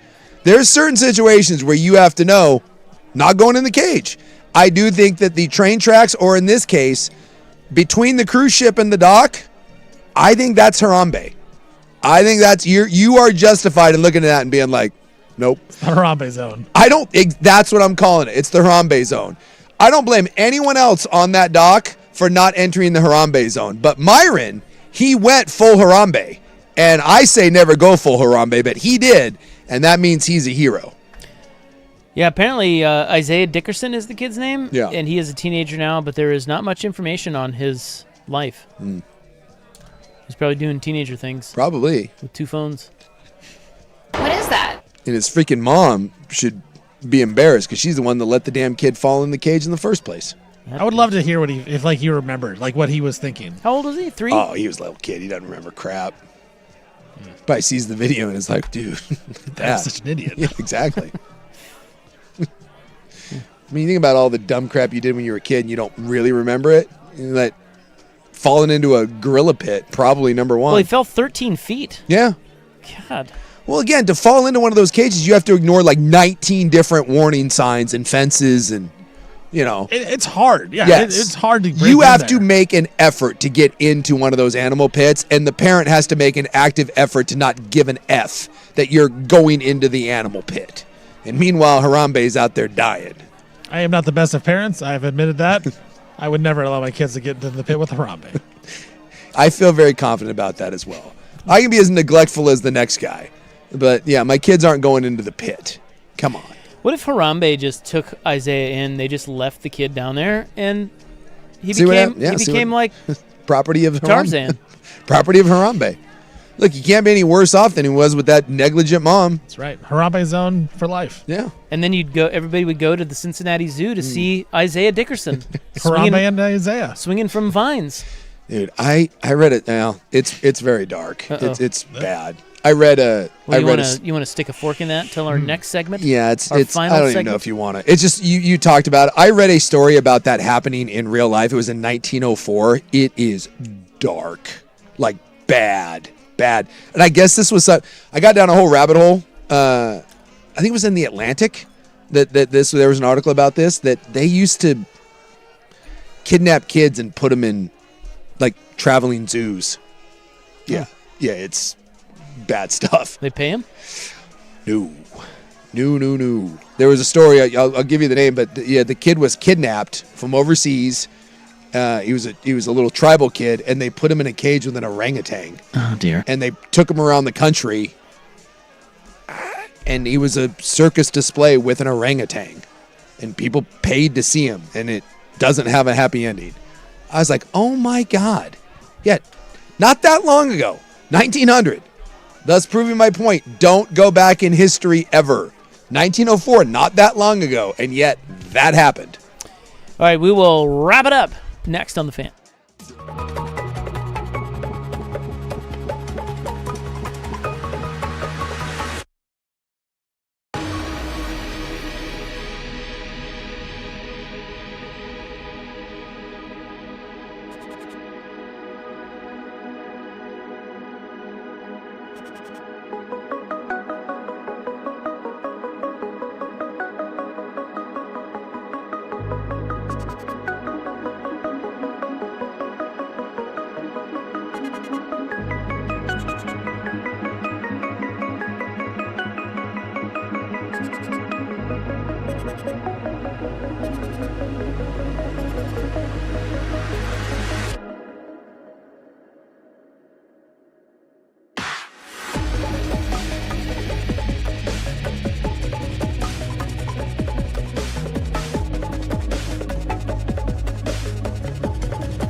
son of a bitch.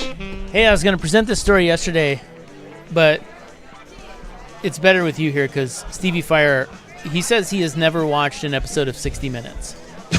So that's the least surprising thing. You've never been to a concert and you've never seen an episode. Are you aware of what 60 Minutes is? Yeah, no, I know the ticking. I know the clock ticking and all that. Yeah. I see the commercials, and then I know, I got to flip the channel and do something else. Yeah, I will say for some people, the ticking is an instant, like, oh, God, turn it off. Really? Yes. That is an American institution. It is one of the finest programs to ever air. No question. I got no interest. There's no question. There's a lot of people that don't want to. It's just news, and they don't want to watch news. Steven, I got no interest.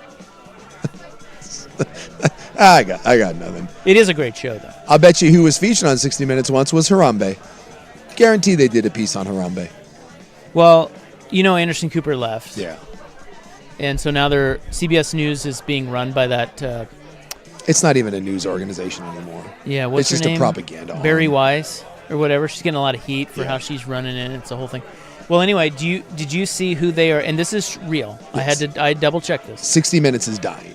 Did you see who they are trying to replace or wanting to get to replace Anderson Cooper with? I don't know off the top of my head if I've seen this. Now, you tell me if this will revive 60 Minutes or kill it.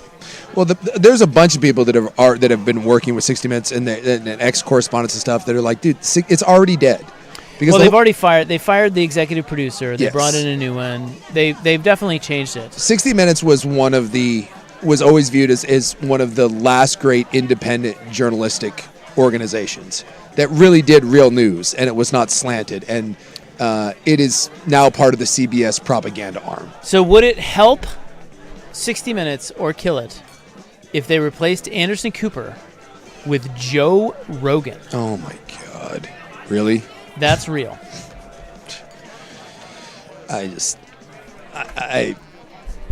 That shouldn't shock me. It shouldn't shock me in any way, and yet, you know what? It doesn't shock me. It doesn't. It sounds about right. It really does sound about right.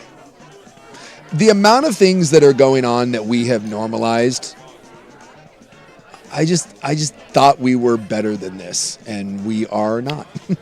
So Rogan's 58. Mm-hmm. He has 11 million listeners a day. Yeah. He's one of the biggest things in media. And his show recently expanded its reach by adding the podcast to Apple. Mm-hmm. And sources for Radar Online said that could translate into ratings gold. It said you bring in Rogan and you immediately gain a core connection to over 50% of the country. He speaks to viewers who feel ignored or mocked by legacy media. That could solve the ratings and credibility problems of CBS overnight. That's going to solve the credibility issues? This is the guy that talks to Alex Jones. A veteran producer warns, it's a gamble. Rogan isn't traditional broadcast talent. He's raw, unscripted, and polarizing. That could either electrify 60 Minutes or blow it up. Wow. Well, I just kind of assumed that it's already dead, so, Rogan on 60 Minutes, we're having the UFC fights on the White House lawn. Maybe that all coincides just perfectly. Well, it just highlights, you're chasing listeners. Yes. And he has a ton of them. Yes. But why not actually just create a good show? Because it's about clicks. Yeah. It's about views. It's about to go viral on social media. That's all anybody cares about. It's not going to work. It's like throwing $50 million at a overpriced athlete. It's like you got to build a team. Yeah. Well, they should consult me. I had not heard that, no. And like I said, Joe Rogan. Sounds about right. So Steven will continue to not watch. Or maybe Now I'm in. This is what gets Steven in. Get Steven. This is what I want. This is the whole point. Yeah. 60 Minutes, that makes me sad because 60 Minutes was a really, really good show. Ratings. One of my all-time favorites. All right, everybody have a great night, okay? I'll see what I can do. And it makes me sad. Our bitch ass is back tomorrow, 3 to 7 on The Fan. Good night.